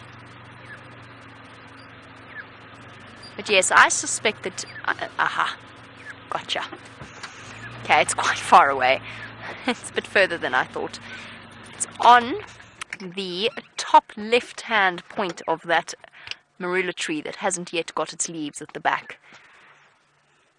Little bit down and to the left. Gotcha! There we go. A black-headed oriole that's been chirping away at me. That look really odd. A bit like it's lost a little bit of feathers around its head. Huh. Beautiful whistling call. Whenever I see those birds, I always think of Sam, who was a previous presenter with WildEarth, and they were one of his favorite birds. And I know when he got back to this area, he was so excited to see them, because he hadn't seen them in such a long time. So I will forever, ever think of Sam whenever I see a black-headed oriole or a squirrel. If I see squirrels, I also think of Sam and his positive squirrel.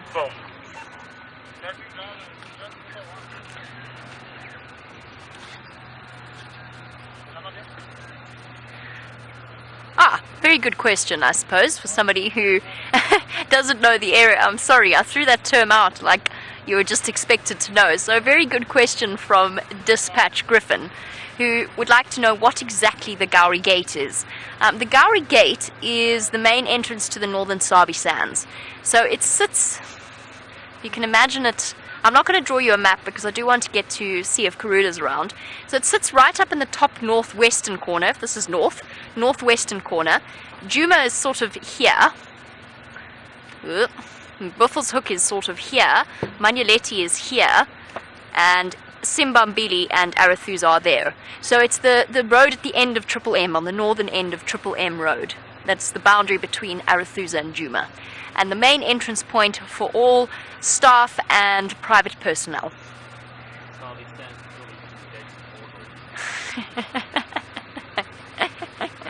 I'm not sure if you could hear what we have just said. I think the Sabi Sand equivalent to the gates of Mordor. I don't think it's quite that bad just yet, VM. But getting in can be roughly the equivalent to getting Sauron to let you in. This is a bizarre train of thought you've led me down, VM. Very strange. Stop and have a look at something quickly. It's a bachelor herd. I want to find you a ewe. An impala ewe. Hold on one moment. They're really starting to show clearly. Of course, this would be the one impala herd that is still a bachelor herd. Now that I wanted to show you something else. There we go. There's a lady. Now she's wandering off. Their pregnancies are really starting to show. Some of the ewes are looking so heavy. Now, they've still got another, what month are we in? October, middle of October. They've still got another month and a half before they get to relieve themselves of that burden. That's something to really look forward to. This time last year, I remember sitting with an impala ewe and actually seeing the fetus kick, which is a truly, I don't know, it's an amazing moment to see that movement.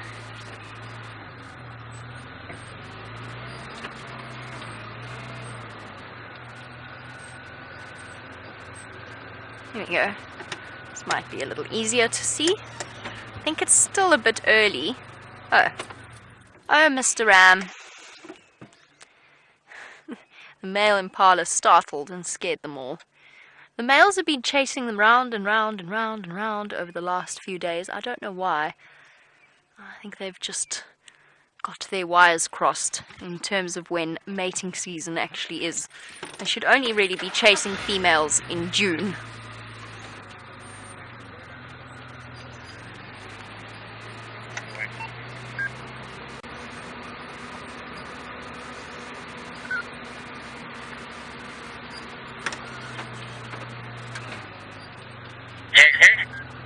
Sorry guys, I'm just listening to the Game Drive channel. Heard something about Karula. Okay,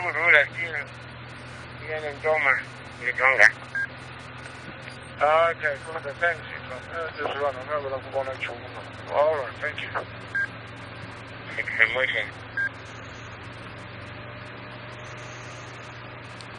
Ephraim, I'd like to make my way towards Karula. Are there any other stations on standby?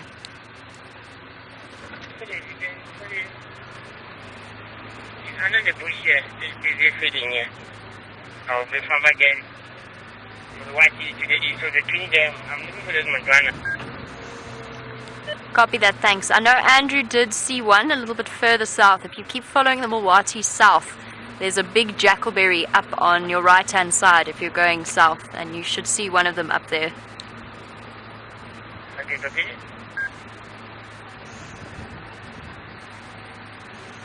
Ah, wildebeest. Let's go catch up with our wildebeest herd as well. It's actually really nice driving around this afternoon. We've had so many incredible sightings recently that we haven't actually been moving around Djuma as often as we usually do. And it's nice to just drive around and remind ourselves what's out there. Like this herd of wildebeest. Can you believe how big these babies have got? Hard to believe that these are the same little ones that were stumbling to their feet during wildebeest calving season around December, beginning of January. It was the most incredible sightings that we had with them. I wonder if this is our wildebeest herd. When we last saw them properly, when we could still sort of identify them as our wildebeest herd, we had 10 baby wildebeest. Let's see if they start crossing the road now. Let's see how many we've got. One's already crossed, so we can tick one off. That was one. Here comes. Okay, 2 and 3. Hello.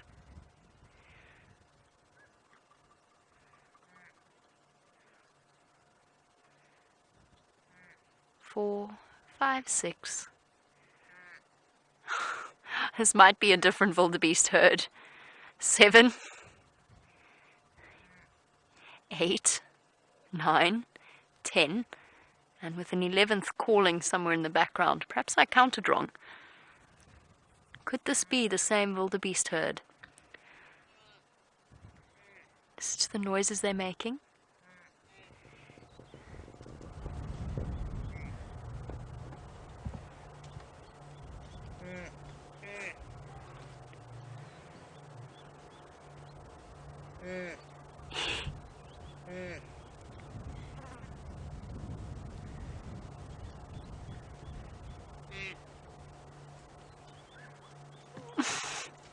I don't understand what that was about.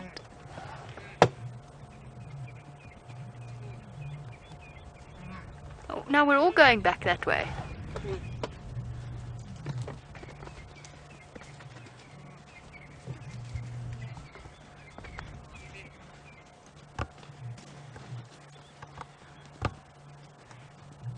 Mara Triangle, the sequel. What on earth?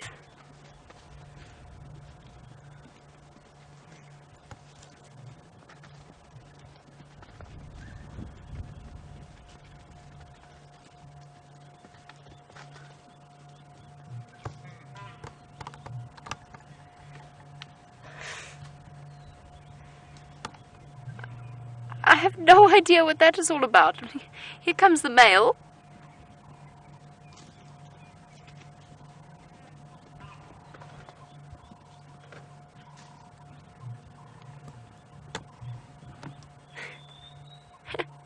Deborah, armchair traveller, I do as well. I'm just very bemused by what that was all about. One of the youngsters called and just kept calling and calling, then decided to go back that way, and then they all ran that way. I don't know, I mean, it's just herding instinct. That was so strange. They do make amazing sounds, though. I really love wildebeest. I find them, first of all, I find them fascinating, and secondly, I find them highly entertaining. I think there's something in their faces. They're gone now. They're all gone. Huh. Well, at least we got to see them. And of course, eagerly anticipate this year's youngsters. We got to see one very, very newborn calf wildebeest calf, in other words, with Brent during last year's calving season, and this poor thing stumbled too close to a herd of dugger boys and was then promptly shown just how brutal nature can be out here in its first few minutes of life by being thoroughly tossed up and tossed down again by one of the buffalo bulls. Buffalo bulls are not known for their tolerance or their patience. And then we got to, shortly afterwards, see a live wildebeest birth from the minute that the female's water broke in front of me on quarantine, to the moment that her little calf was tottering about on wobbly legs and then suckling from her. A really, truly special experience.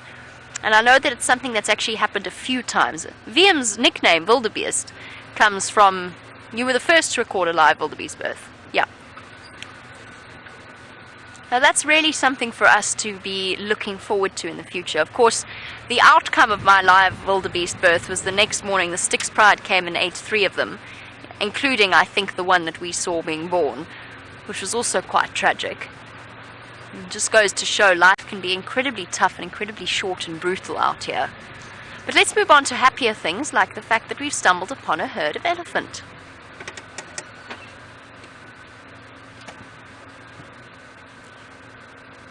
Hello, elephants. They've also been wallowing in the mud. I doubt it's the same herd we saw earlier. Oh, there's a little one. Let's go forward a little bit. Could it be Benjamin? I don't think so. I think we've got to be careful of identifying every baby elephant as Benjamin. Here we go. No, definitely not Benjamin. Definitely doesn't have a wrinkly enough forehead, but still adorable. Plucking away at the sickle bush leaves. There's another little one as well. And the whole herd moving about there.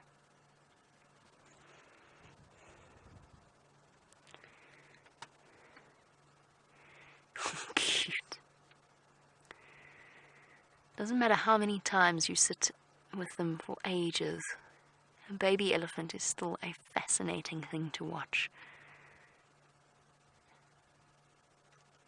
Trunk looping and twisting around, like a toddler trying to use its hands.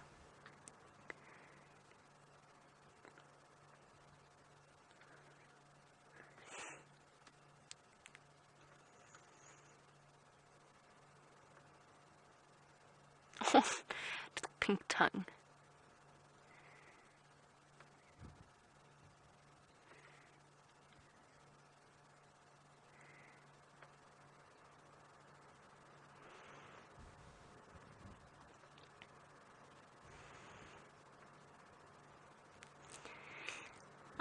Musical in Colorado, we've seen, of course, the elephants throwing mud across themselves, but a good question coming through from you, because an elephant naturally will use its trunk to reach down, slurp up water, and then transfer that water from its trunk to its mouth. They never have to put their mouths directly in the water. Hello, Impala. Yes, you're also handsome. Musical in Colorado. I'd like to know how elephants prevent water from getting into their lungs. Do they have a blocking mechanism at the top of their trunk? I don't think so, but I don't know for absolute certain. My suspicion is that it's kind of like if you were sucking up something through a straw, you can control it. You know how you can control how much you take in, and then if you stop the suction, and then you can actually hold that in the straw, hold the liquid that you've drawn up into the straw. And I imagine it's the same thing with an elephant's trunk, so they don't breathe and drink necessarily at the same time.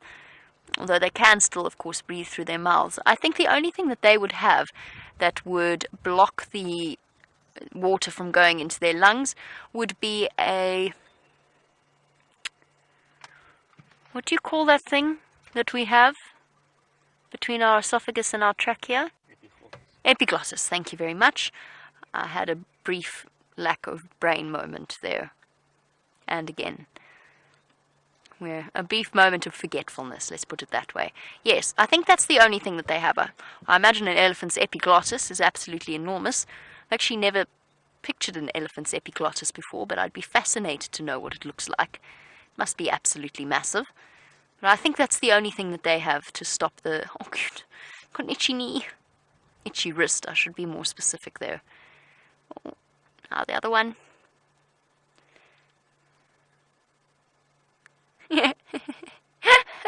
And arabesque and down. No, that's not going to be very yummy, I don't think, little one. I suppose investigating it is worthwhile. Maybe there's a bit of bark there.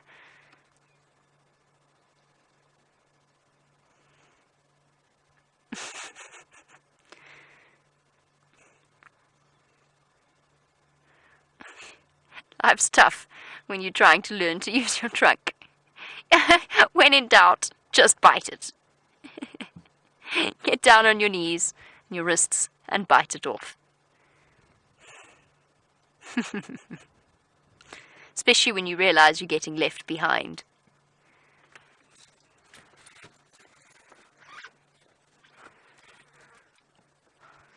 Okay, little one.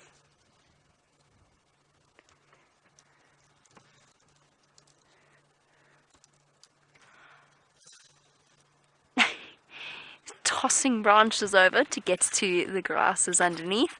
Our curious one, I'm going to go forward a little bit so that we can see the whole elephant and not just half of it. Curious one, that's amazing.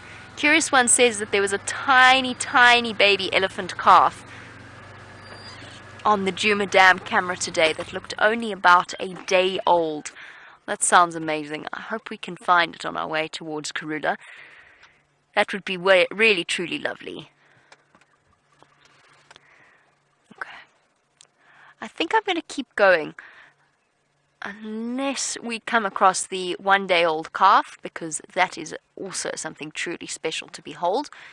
When they're still all pink and wobbly and shaky on their legs and furry. The little elephant calves are so, so furry. I think we're going to keep going towards Karula. It's going to start to get dark. We don't have infrared lights on Jigga. I think that might be a good idea to start getting ourselves going. Not that I don't love spending time with the elephants.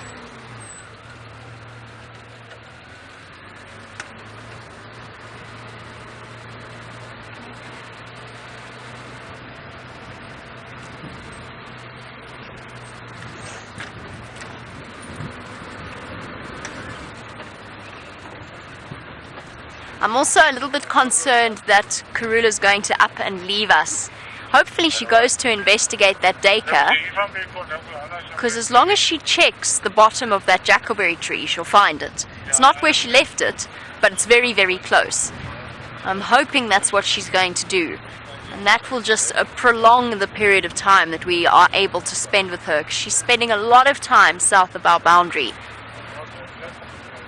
And also, it would mean that, she's got an extra meal, that she doesn't actually have to go out and hunt again. And with 2 growing little cubs, she needs all the help, well, not help she can get, she needs all the food that she can get. The other amazing thing is, or just interesting, it's an observation, sorry Impala, is that if our hyena den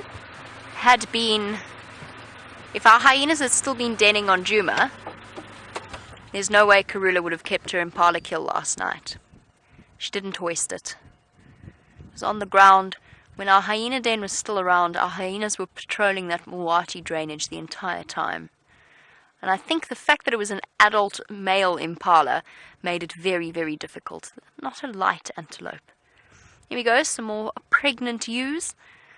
with their black stripes across the bottom and on the tail. Okay. Nope. Stop getting distracted, Jamie, and let's go back to Karula.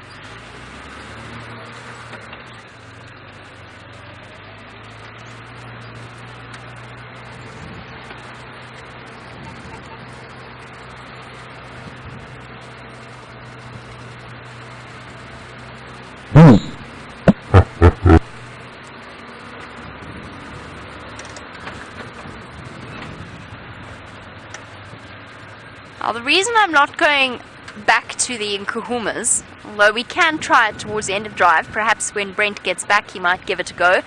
The reason I'm not is because this morning when I took the rest of the crew to go and see them, they were in some seriously almost impenetrable vegetation. And I imagine with the day being as hot as it has been today, I have been listening to the game drive comms as well. Andrew tried to go looking for them. He says they're deep in that Tambuti thicket. We're not going to have a very good view of them at all. But as it starts to get cooler, keep an eye on the dam camera because they might decide. There is water close to where they are, but it's very muddy. It's like the muddy wallows that the elephants were in this afternoon. So keep an eye on the Djuma dam camera. They might pop out.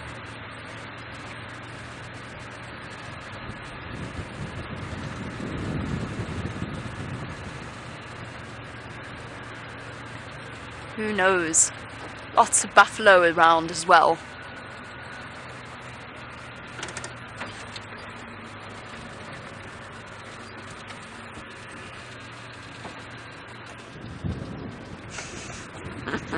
No, because the game drive comms are mixed up. I mean, the FC comms are mixed up. Or something. I don't know. Something's gone confusingly wrong. Alright. So, while we skirt on past these more Impala to go to Karula, let's head across to Brent for an update.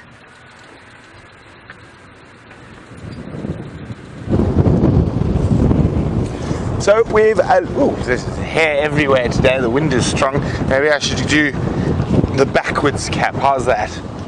Styling. Okay, I'm styling today. This is very much outside of what I would normally do. I don't mind wearing leopard print, but wearing my cap backwards, that's pushing the limits a bit far. But we shall try. And we shall see some warthogs.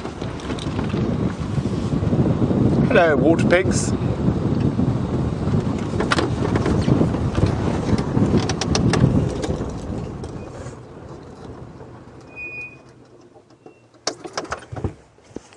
Oh, one water pig, the others have departed into the Ngwari thickets.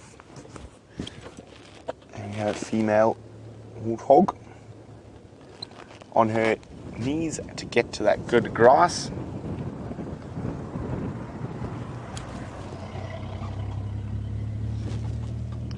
Now it's amazing, on the edge of airstrip you often have feeding on this green grass. Now it's from the dew because there's no trees around. Standing by.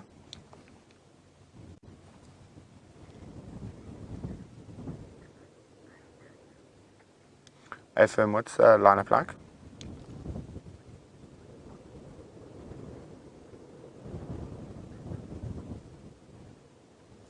Copy, thanks. I'd like to take first standby.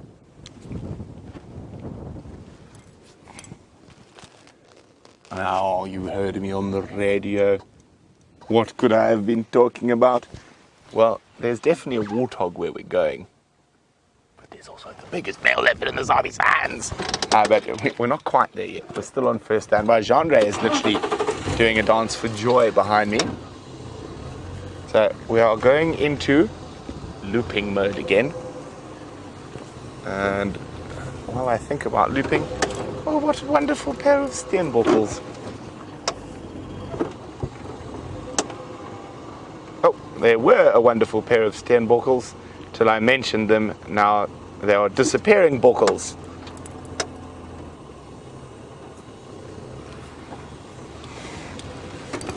Now remember, we are live from the middle of the African bush.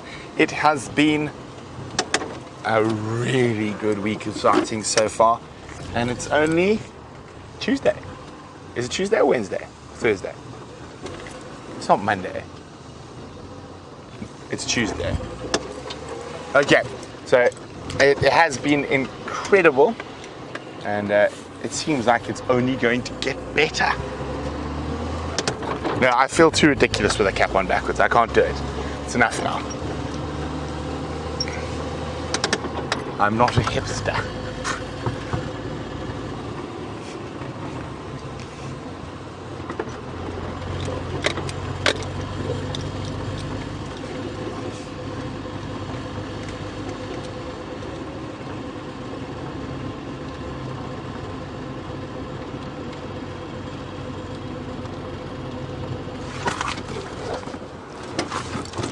Well, a big welcome to Ellie and Trinity, who are being homeschooled in the Midwest of the USA. Now, I feel like I'm a teacher now. But no school in their right mind would probably let me near any children. I'll teach them lots of bad habits, like how to put drawing pins on teachers' chairs. But, carrying on, Ellie and Trinity would like to know if the rainy season's arrived, and do we get big thunderstorms and hurricanes like they do? Now, we don't get hurricanes or tornadoes here. We do get very big thunderstorms. Now, we're a little bit early. We did have some early rain, and that's this lovely greenery you're seeing on the ground in front of us. But very little, only about 30 mils. I'm not sure what that is in inches. Much less than an inch. Probably 30 mils, an inch. I think your maths is somewhat.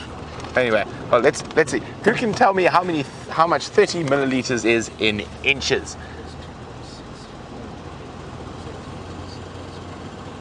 Now, okay, well, someone out there saves us from embarrassing ourselves with our well, Andre is convinced. He's still shouting numbers at me, but I'm not listening to him. But so anyway, yes, so the rainy season normally starts from the end of November. I'm sorry, now, Andre, stop it. From the end of October, the beginning of November, and it. I nearly got lost, no, I'm joking. And it runs through to sort of May sometimes. Normally ends in March. And we normally get around 350 milliliters. How many inches is that? In a year, 350 to 400. We are experiencing one of the driest periods, actually the driest period ever recorded in the country. And that is, we only got about 160 mils over the whole of last year, when we normally have 350 to 400. And we're gonna hopefully find out from someone who, Jean-Andre says it's 14 inches, 350 mils. Then how on earth could 30 be 1? Anyway, 0.3 of an inch is 30 millimeters. I knew I was right there somewhere. So, yes, inch is big. That's a lot of rain. 12 inches, yes, but 12 inches of rain is like what Gabon gets. Anyway, okay, we're going to finish this as a silly argument. I'll work it out on an app just now. We're going to start, as I said, looping around. I think we're going to get some magic Anderson time. But back to your question. So the rain starts in November and normally go through and goes to sort of March, May. And as I said, 350 mils, and hopefully we're going to get that this year. So if we have just a nice normal rain, I'm very excited, and the grass will come. But already our summer is starting to explode. Our migratory birds, we saw that steppe eagle that's migrated all the way from Russia, from Chernobyl, to visit us for the summer months. Now, a lot of those big Aquila eagles are actually coming for the flying ants, and such a massive source of protein that it brings masses of birds from all over the world and Africa down here to feed.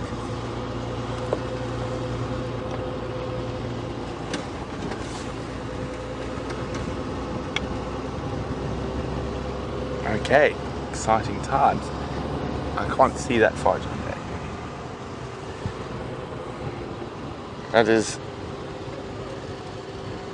there we go. 137 inches is 350 mils of rain. So that's how much we get in a year. Sorry, I just need to be on the game drive.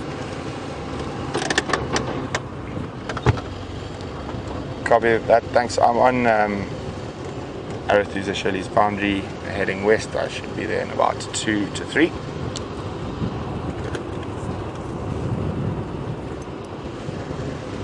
Oh yeah, I'm going to start speeding towards the Anderson Mail. While I do that, let's go to Jamie and see how her search for Karula is going.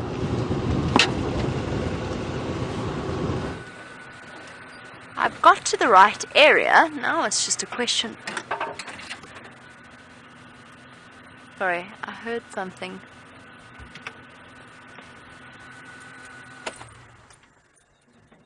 I was just wondering if perhaps it's not alarm calls at her moving away.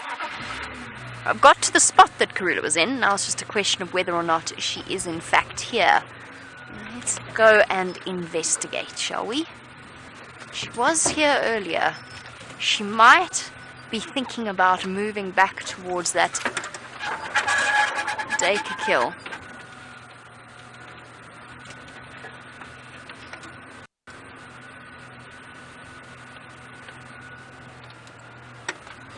Let's just go nice and slowly. Nothing can be better at hiding than a leopard when it wants to. Doesn't look like she is where we left her. Carcass is there. So where is Karula? She could be just here. I mean, she really could. That's all that's left of the impala carcass.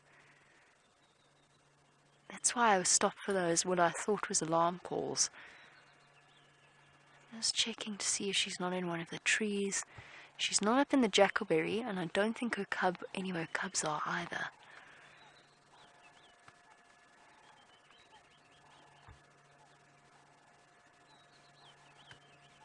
Alarm calls.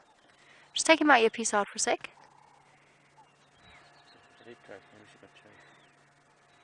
You can hear the guinea fowl. It sounds like leopard. Oh, that sounds like very frightened guinea fowl. Let's just go investigate a little bit up Mumba Road. I think she's going back to that Dacre kill. In fact, I wonder if we shouldn't go and wait for there. It's a gamble. She might have gone south. As VM said, there are elephant tracks here, which means she might have been chased. That's also a distinct possibility. Don't think she's here. She could be. She could just be over the top of the mound, but those guinea fowl alarm calling, I think I heard a monkey as well when I stopped earlier, and I think all the evidence points to, I know what she's going to do. She's going to go have a drink. I think she's going to do, I don't know. I think she's going to go have a drink at that puddle on Battalier Road, and then she's going to go to the Dacre carcass to investigate. Let's try and get there quite quickly. Now, to Mulwati or not to Mulwati? I think we're Mulwati. We might catch her along the way. She might even have decided to walk along here.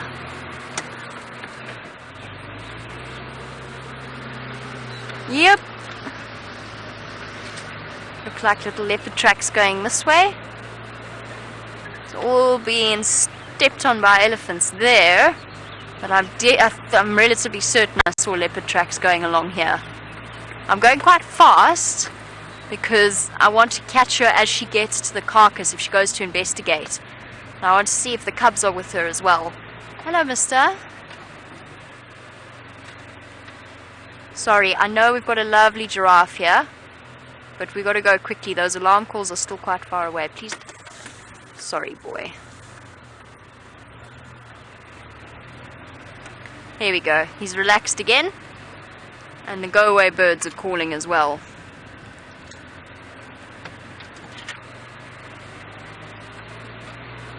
She's somewhere here.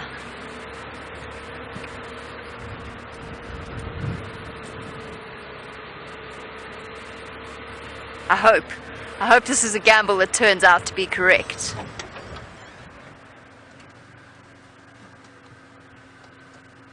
Oh, go away bird's gone.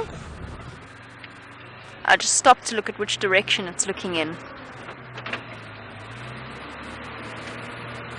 She should remember that she's got that Dacre kill?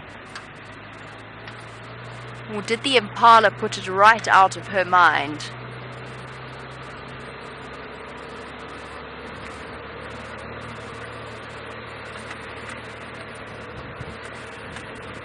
Everybody keep your eyes peeled. That flick of the white tail will give her away.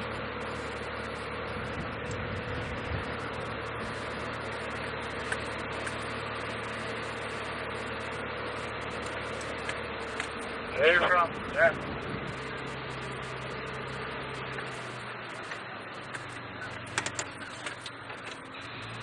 Okay, we'll be able to see. I just want to check this pan just up here to see if she's come for a drink. I'm hoping this gamble's Corey busted. That might be 2002. 2002 was the last time Ephraim saw. You know, for long time. Sure, Corey busted that they last saw in 2002. That's the discussion that Tax and Ephraim are having. A Corey busted is the largest, the heaviest flying bird. Got her. Oh, got a barbet. Oh, wow, look at that. Oh, making little barbets. Huh. That's the first time I've ever seen that, I think. Crested barbets. Sorry to interrupt you. Have you by any chance seen a leopard, or did you have other things on your minds? We've seen the crested barbets building their nests recently. It's nice to see that they are planning on filling them relatively soon.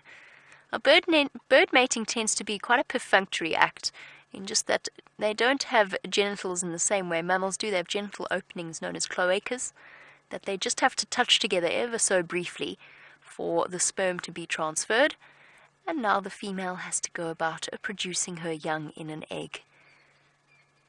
She seems to be frantically cleaning her beak after that experience. I just had a funny feeling that Karula's going to pop out here. There's a water hole just in front of me. Let's just go see that she's not on her way here.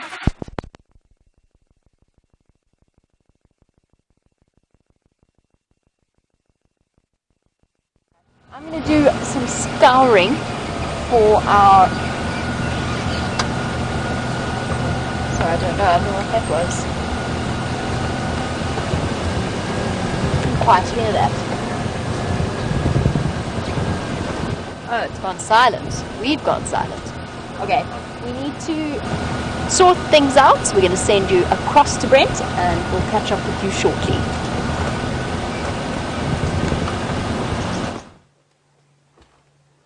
We're being so spoiled today. We're back with Anderson. Oh, actually, there's a couple other guys here, and I said I don't know why he's called Anderson, and there must be a story behind it. And we'll try and find out a bit more about it.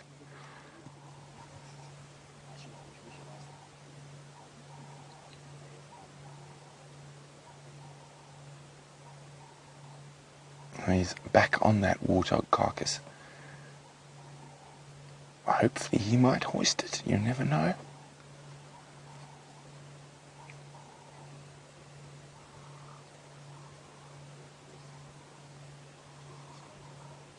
Yes, look at that. Looking up. Take it up the tree, Mr. Anderson. We would like to watch that very much. Oh, he's beautiful. I'm just going to ask, Tristan, do you know why he is called Anderson?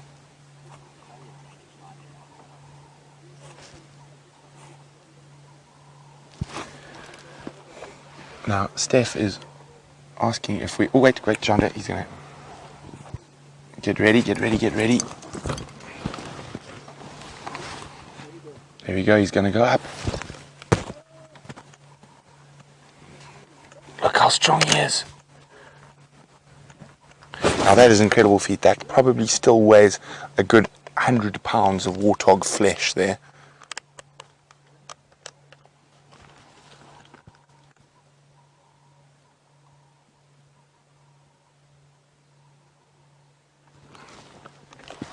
looking for the best route up. Look how he's just peering up. Let's hope he's more successful than Karula was this morning. Here we go, here we go. And that is heavy. That is a big warthog. Oh, it almost looks like it's alive for a second, sitting like that.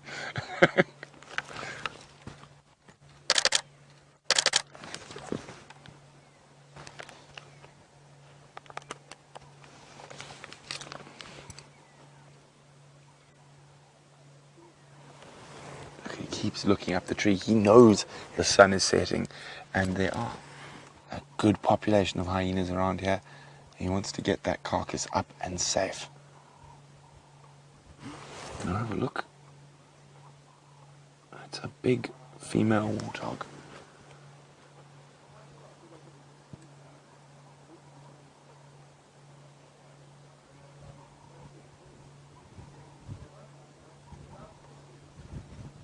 Right, there we go, wait. Steph, I haven't forgotten about you. I'm just really excited for him to lift this up the tree.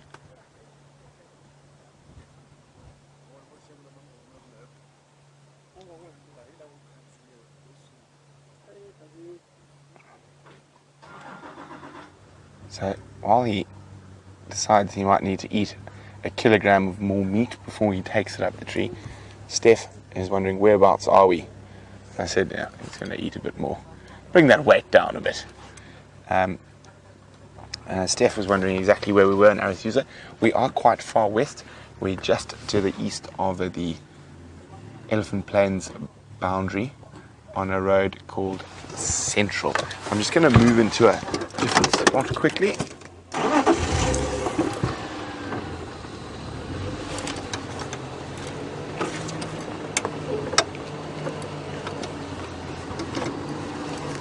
So Tristan let me know why Anderson is called Anderson. Now it seems a silly name for a leopard, but we've got a leopard called Quarantine. So it's the name of a little dry riverbed in Malamala. So obviously, like Quarantine, when he became independent from his mother, he spent a lot of time in that area, and that's why he would have got that name exactly the same as the Quarantine male.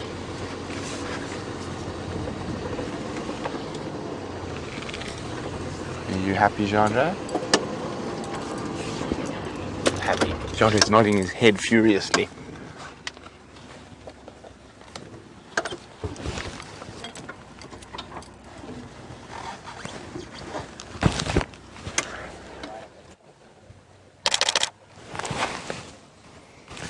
So, I can't help myself but take a few pictures of this massive beast.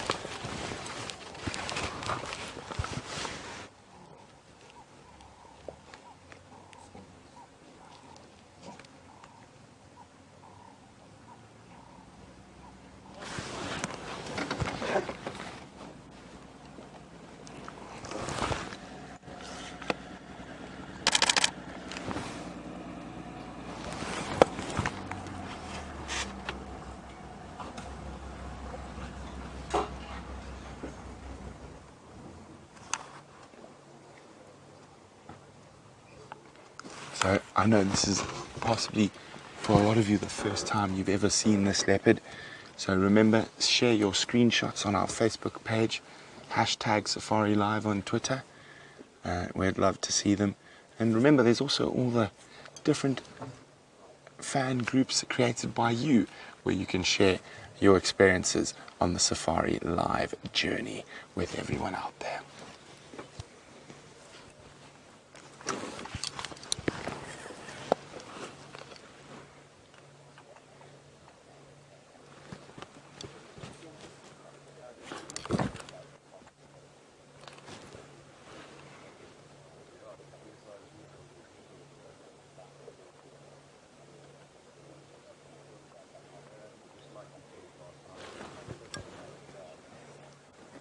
So he's still trying to eat a bit more. We saw he tried to hoist it. It's probably just a little bit too heavy still. And the problem with an animal like a warthog is you'll find that he's quite capable of lifting the weight. It's just where the weight is balanced. There he is, looking up. I love it when leopards do that, when they raise their eyes to the sky.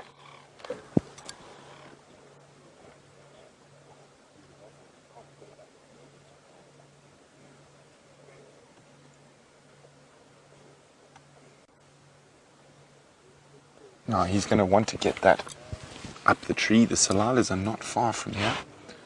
Only, I'd say, probably about 900 meters. And to the east of us is where those lions were.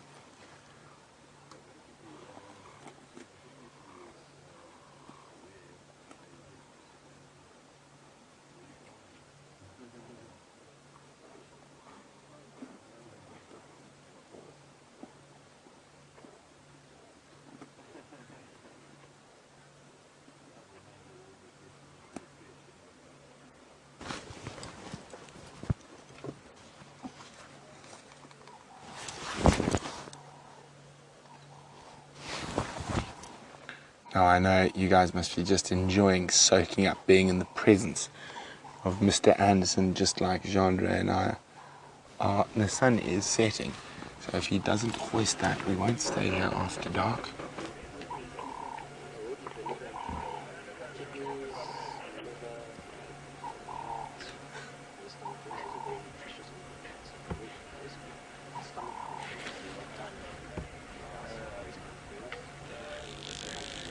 We're sitting here with the Anderson male, the biggest, baddest leopard in the northern Sabi Sands. Let's go to Jamie, who's got the queen of the northern Sabi Sands. And what perfect timing, and I do have to whisper because Karula is quite close to us. What perfect timing for your arrival with the queen. We have indeed managed to find her, and she's calling.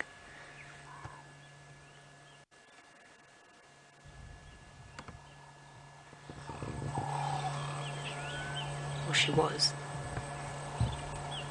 Calling for her cubs.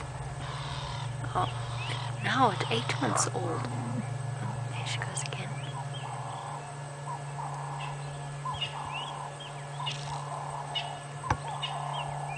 See which one decides to come out first.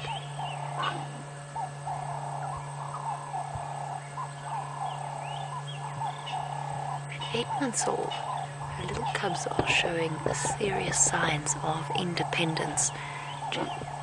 Oh, she's calling again. And we noticed that with the young male this morning, while we waited, where we went to go and take the rest of the crew.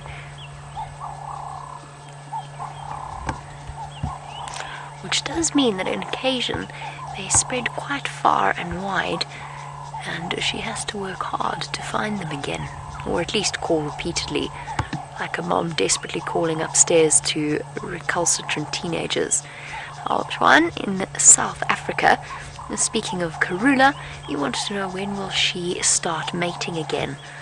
Probably only in about a year, when the cubs are 18 months old, or just over 18 months old, is when she should start mating again, preferably for the survival of the cubs, preferably only when they're about 2 years old would be ideal, but it'll probably be closer to when they are 18 months of age. And then since they're 8 months old now, that is in another 10 months time actually, so not a full year, 10 months. Where are your babies? I know where one was. He moved off quite far away from Karula this morning.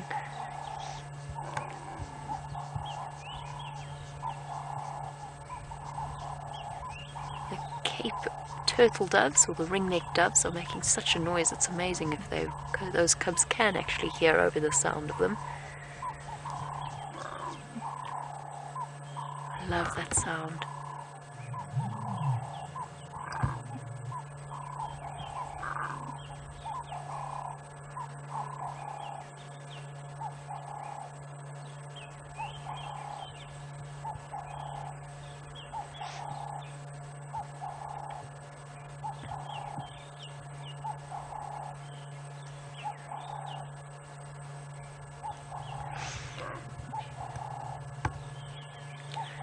trying to keep my voice down as much as possible so that her cubs can also hear their mom calling.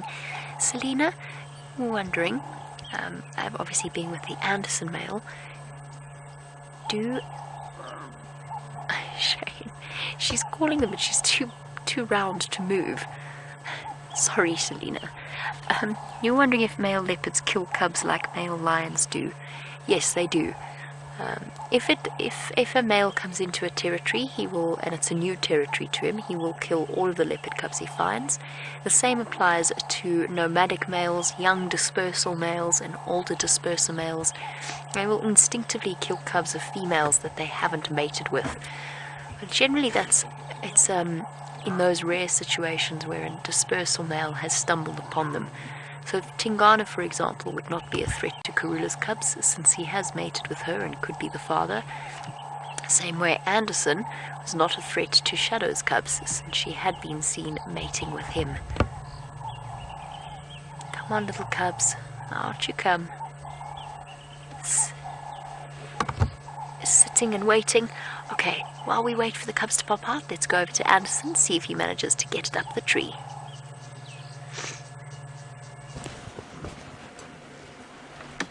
Looks like he's getting ready again to try hoist that warthog up the tree. I think he's going to succeed this time. What do you think, Chandra? Yep.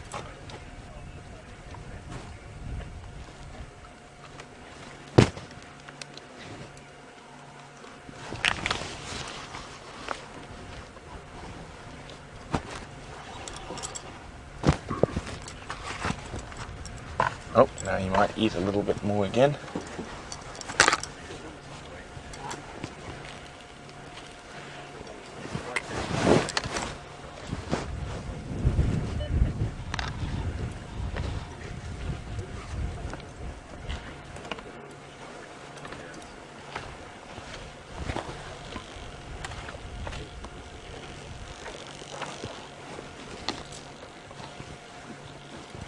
Oh, we really thought he was gonna go for it there. All he did was turn his back to us. Isn't this exciting? The Anderson male. For the third time ever. Twice in one day, Chandra. Chandra is very happy. So am I.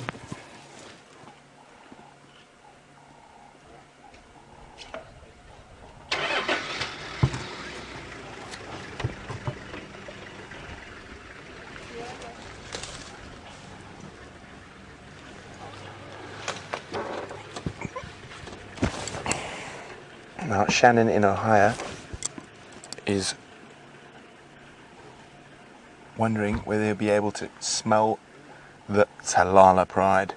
Probably not from this distance, and there's sort of bustling wind. He maybe got a whiff or two of them, but I don't think he would have been able to smell them completely. Come on, big boy. Take it up the tree.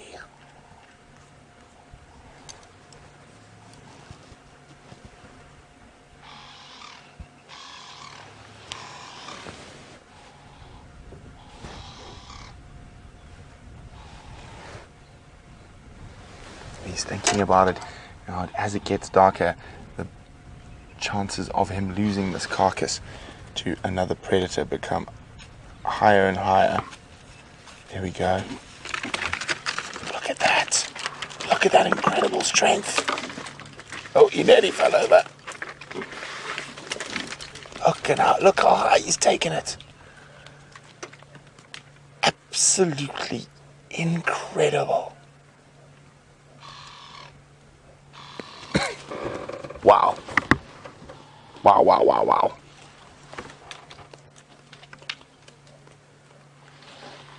I'll give you an idea, that what's left of that warthog carcass probably still weighs more than Karula. And he just straight up the tree with it.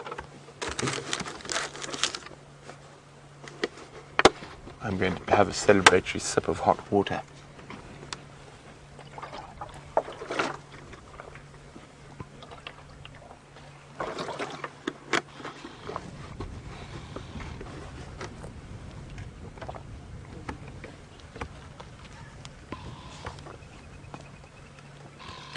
Okay, we're gonna have to move now because there's other people waiting.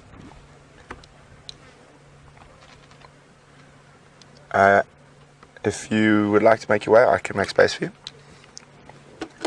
So, wow, wasn't that incredible?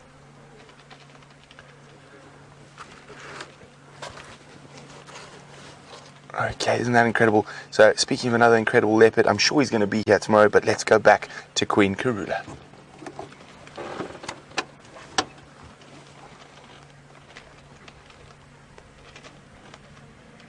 Oh, apparently we're not leaving right yet. You're still with us.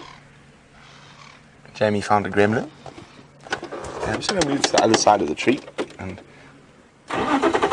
get as much of this last couple of minutes as we can before the next vehicle makes the way in. Wow, wasn't that amazing? So exciting. That is incredible. I mean, that is a massive feat, being able to lift that weight into the tree.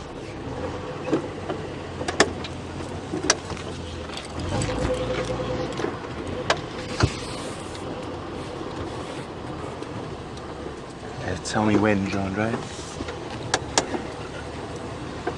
Watch yourself there.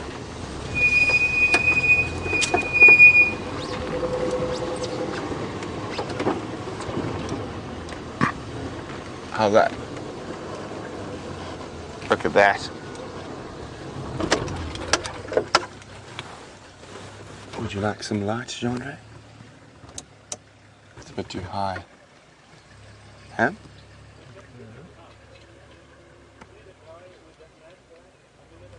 There we go. So as I said, okay, we're going to enjoy as much as we can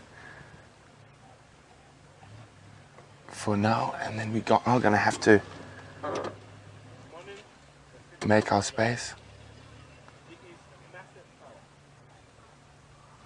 Look at that, isn't he just incredible? He took it right to the top of that marula tree.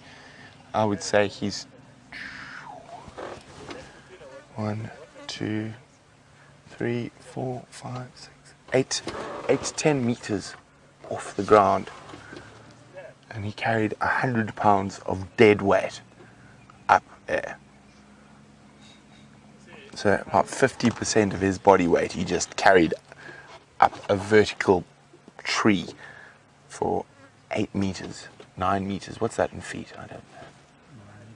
20 foot, 22 foot, more. 30 something according to Jean-Andre. I believe Jean-Andre. He studied to be a doctor, so he must be good at maths.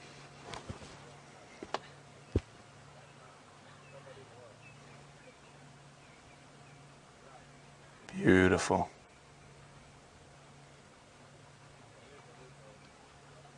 That's a funny licking motion he's got going there.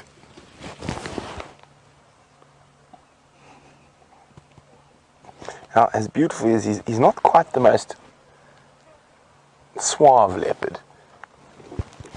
I mean, we saw him have what's it, a spit yo-yo earlier on the drive, and then that very strange sideways licking motion. So he's not even feeding now, he's just got that carcass up into a position of safety as the sun is setting.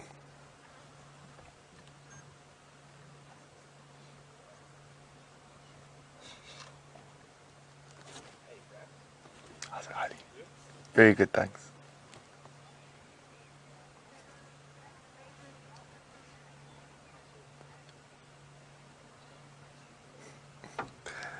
Deb in Ohio says her friends could not understand her excitement of Anderson hoisting that warthog. Well, don't worry, Deb. All of us understand the excitement and share it with you.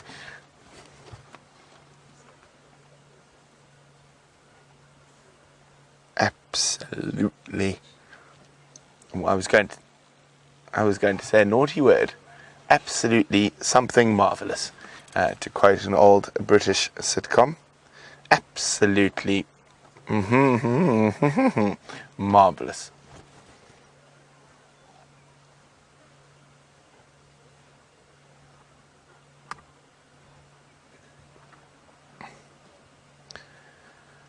Here comes that funny lick again.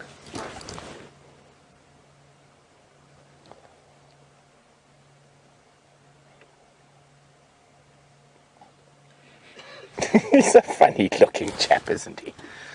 A very strange licking motion he's got going there. Not the most dignified. He looks a bit like a gangster. He's the gangster leopard of the Sabi Sands.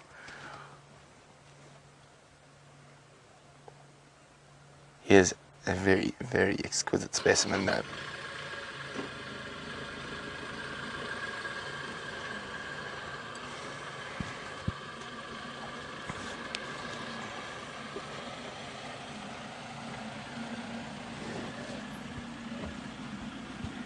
Okay.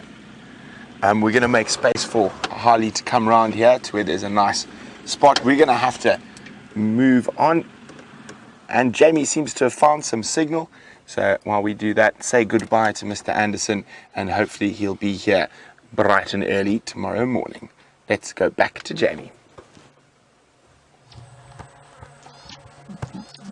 Karula's now coming right next to us, still calling.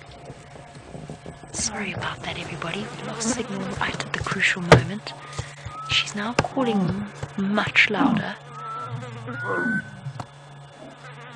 looking for her two cubs who've been naughty and have wandered off away from Mum.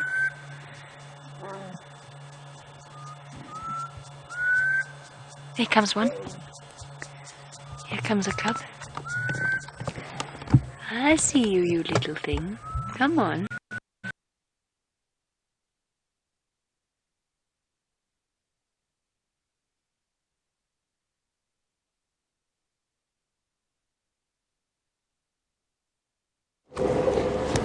Well, it seems like Jamie's found some gremlins. Now, we are just leaving Mr. Anderson, and what an exquisite experience that was to see that incredible power of a massive male leopard lift that dead weight up into a tree. And we're going to start. I'm just so happy right now. I'm just on such a high. I can see Jean-Bre's on a high, Deb in Ohio's on a high. And I'm sure there's lots of you out there also on a high. What a wonderful, wonderful experience. This is the first time I've actually spent quality time with the Anderson male. The only other time before today that I've seen him, it was very brief on the boundary of Elephant Plains, and he got up and he walked off goodbye into Elephant Plains.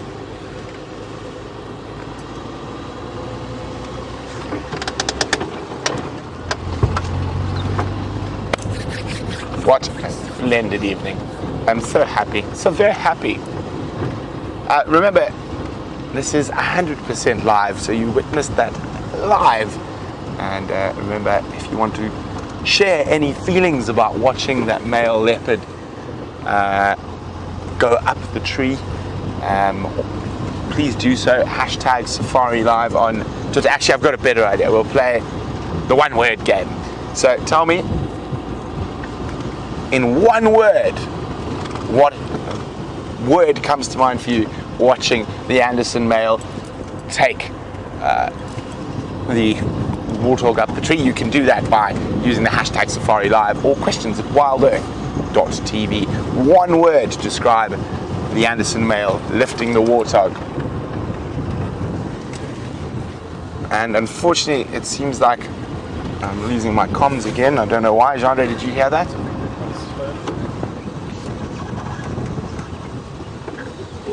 Okay, we've actually got a slow-mo of him going up the tree. So I don't know, are we ready to play at final control? Okay, so while we carry on driving, so they're going to play a slow-mo of the Anderson going up the tree. Remember, one word to describe the Anderson ascending that tree with the warthog. Hashtag Safari Live, questions at wildearth.tv.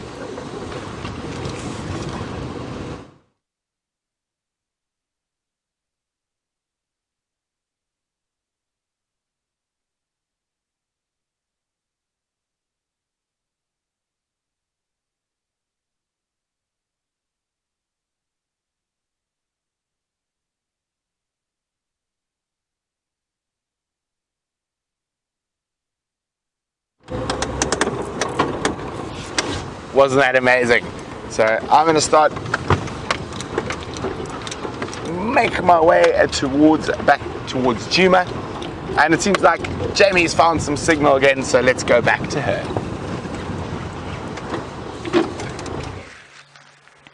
Sorry about that, everybody, but as you can see, a happy reunion with one of the little cubs. Karula still calling and searching for the second. Now, this isn't anything to be concerned about. The cubs are roaming further and further afield as they get older, showing more and more signs of independence, and Karula probably has to do this on a regular basis. Sit and call and call and call and call before her cubs decide to return back to her once again. But what a beautiful image that we have here. Mum and I think daughter. It is particularly dark. It's darker than it looks on the camera. It's very dark for me. I can't quite see exactly which one we have here. But a beautiful portrait of Mum and little cub reunited once again. Now, where's the second one? Both panting heavily in the muggy evening heat, with full bellies of impala. I'm just keeping my eyes peeled for cub number 2 to come back and join in. Now, unfortunately, it is getting very dark for us. We won't be spotlighting Karula's cubs, so we might just have to come back again tomorrow morning in the hope that they are still around. As you can see, it is getting very dark. Our cameras won't be able to cope for too much longer. But at least we've seen the reunion with one gorgeous little cub.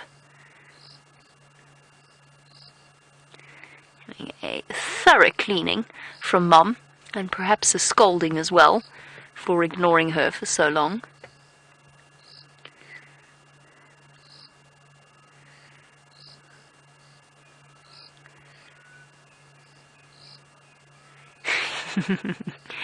Headbutt.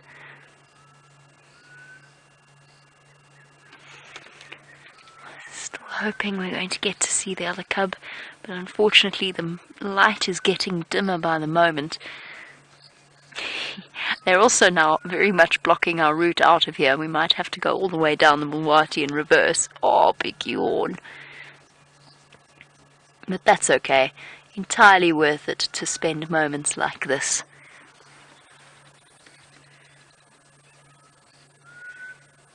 My eyes are straining in the dark to try and look around me. I keep thinking I'm seeing flashes of movement, but I'm not. You can see Karula's still aware that she is missing one of 2. Looking around intently, she stopped calling for now. But she will presumably resume again in a moment. Heavy panting. Getting mobile after changes. And Shane, you wanted to know what the leopard count was for today. Well, today in total, we had Karula, no 2 cubs, that's 3, plus Tundi, that's 4, plus Anderson, that's 5. Unless I'm very much mistaken. This afternoon, it's been 3, because I don't think we can count a leopard cub that we haven't seen, even if we know that it's here somewhere. Is that right? Have I missed any out? In the last 2 days, we didn't manage to break up. We didn't manage to break our record, which is what we were aiming for on the sunrise safari, and just because quarantine had moved south into Mala by the time Brent got to Cheetah Plains this morning. We were aiming for 6, which actually, if Tundi's cubs had been there, we would have skyrocketed past the record of 5 in one drive. And if we'd had a Mvula, we would have managed as well. Oh. Okay. I think that's probably it for our sighting. I can barely see them. And you can see the camera is starting to get a little stuttery in the darkness, and I can't switch on any lights to help with that. Oh, Karula's up. I think that while we move out, we're probably going to lose signal again. Let's head back over to Brent and see what he's up to.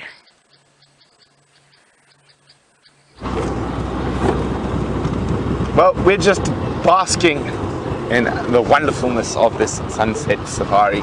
It's still a little bit too light for us to chuck the spotlight on, see if there are any nocturnal creatures, but we are moving slowly back towards Djuma, and Jandre and I were reminiscing about the Anderson's hoist.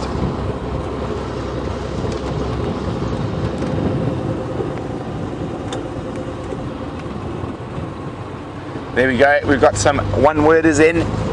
Gail says great, and Leslie says brute. I like that, Leslie, that's a good one. Jandre, what's your one word? Woo! There we go, Jandre is woo! I mean, what is my one word?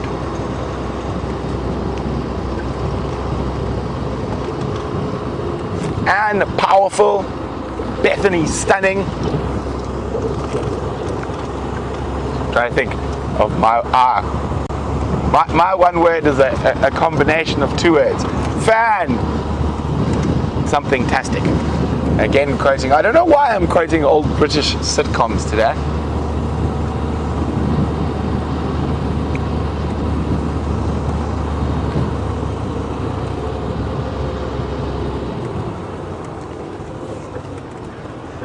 I didn't quite hear that. Willow, who's 4 years old, has got a great word. I'm just trying to hear it.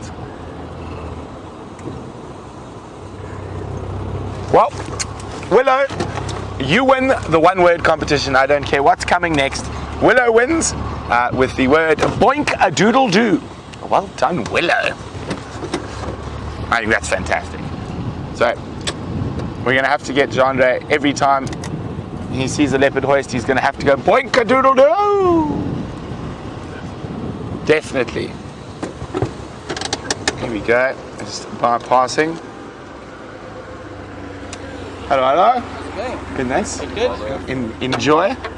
Yes. Hi guys. How you doing? Very well. Oh, so nice. Second time ever. Yes, very excited about seeing Anderson. Cheers, guys. Now, Darby's the one who told me about Anderson today. So today, oh no, I've got a friend, and I've got a car behind me. Let's try to lose my friend quickly. We lost it. We'll lose it around the corner. So I was at the head rangers meeting today, and so every 3 months all the senior guides from the different lodges, we all get together to discuss certain things. Oh, I can't deal with my friend. It's one of those things I just struggle with immensely. Branch stuck under the car. There it is. Naughty branch. So some news from that. It's just been such a fun-filled safari. I haven't had a chance to catch you guys up. I'm afraid I'm going to need to look at something to give you the news. Okay, so it looks like Nkanyeni's female cub, we don't think she's dead. She's just peeled off from her mother already, and that's a little young, but she might appear again. But she hasn't been seen in a while by anyone. But Nkanyeni's male cub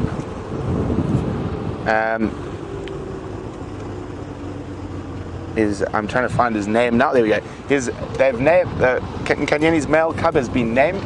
It is Vutomi. Now, there's quite a nice story to Vutomi, especially for the long-term Safari Live viewers.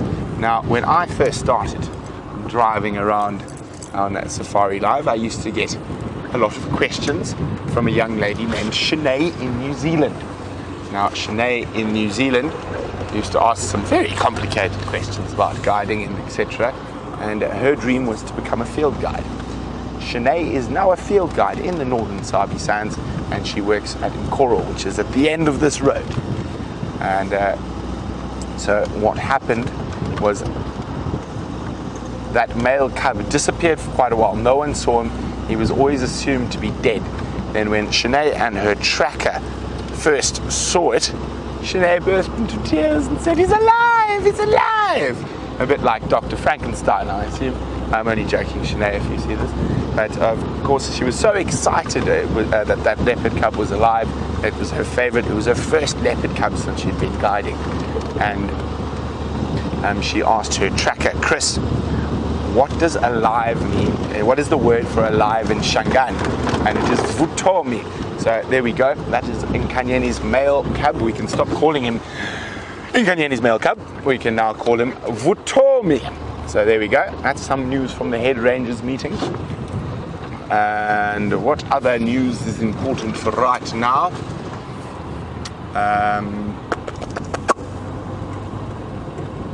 No, the rest of the news I'm going to keep for tomorrow.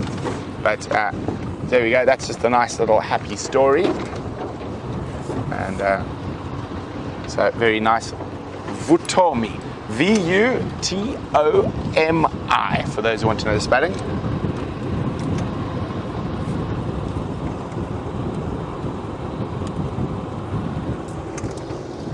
Oh, there's just no pleasing you guys. Deborah, the armchair traveller, says the icing on the cake, the cherry on top for the end of the safari would be to pull out a caracal. So we're on caracal hunting now. I will take a bush baby though, I quite like them. But yes, Deborah, it would be absolutely fantastic. I thought I saw a bush baby. Absolutely fantastic to get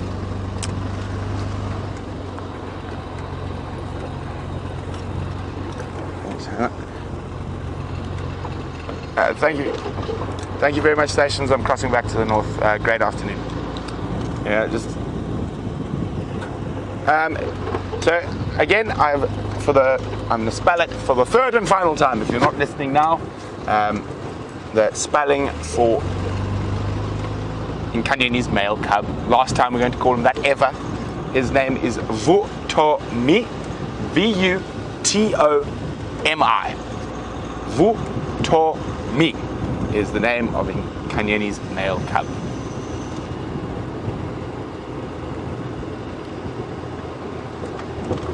Hopefully we get to see him soon. So this morning, while we were searching the plains of the cheetah, there was Nkanyeni was seen to the north of us in Nkoro, but she was going south. But bad luck for us, good luck for her. She caught a duiker just before the cheetah plains boundary and then dragged it away from our boundary. So we're not probably going to see her for a while, but you never know, she might make an appearance.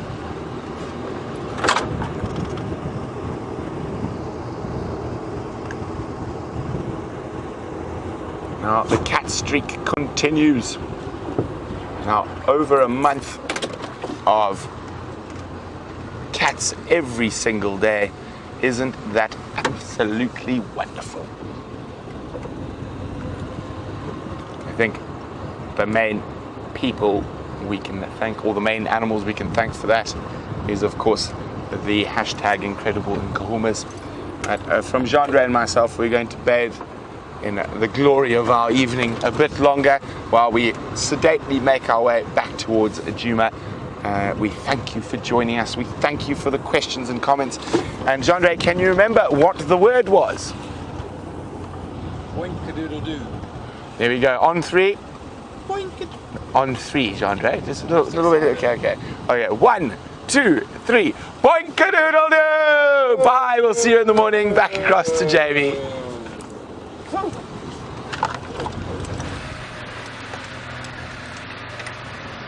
And as you can see, we have left Karula for now and are trundling about on our way home after another extraordinary evening here in the African bush. We've left Karula. It did just get a little bit too dark when we left. I didn't see any sign of the second cub. I have no doubt though, especially because I think it's the... Actually, I'm not sure which cub is missing. I have no doubt that little cub is alive and well and 100% safe. Just a little separate from the rest of the family.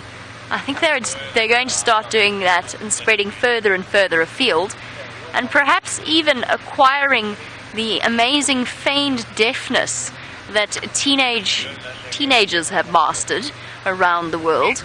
His ability to hear somebody calling but pretend that they didn't. I imagine that it might be quite similar with Karula and her cubs.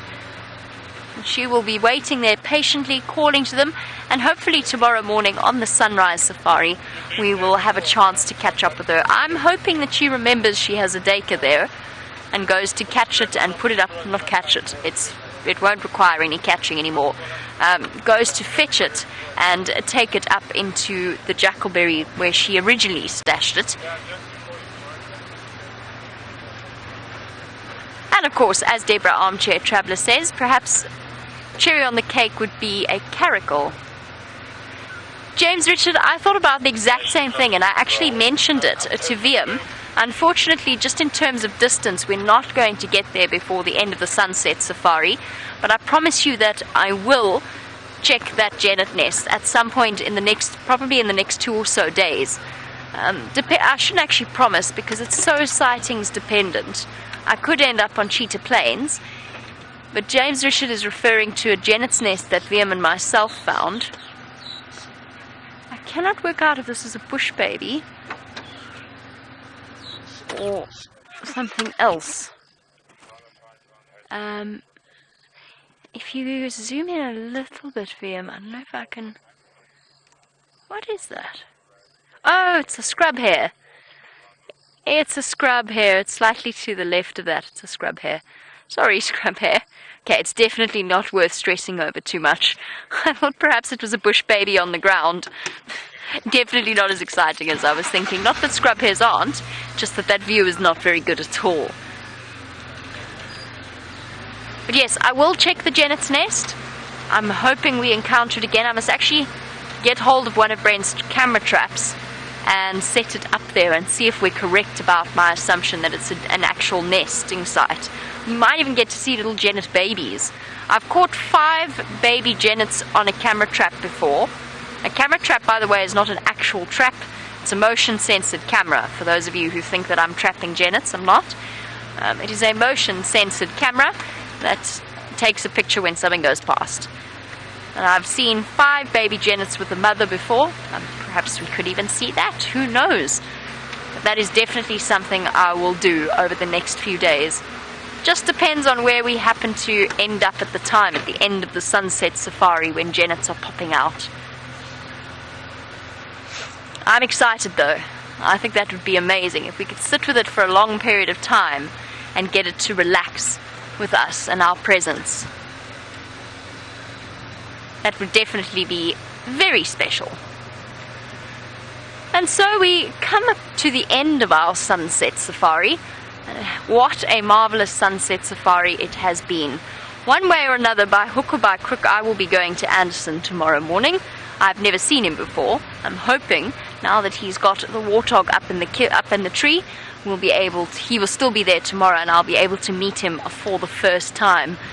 I've only ever seen screenshots of him, so I'm very, very eager to have a chance to get to meet him.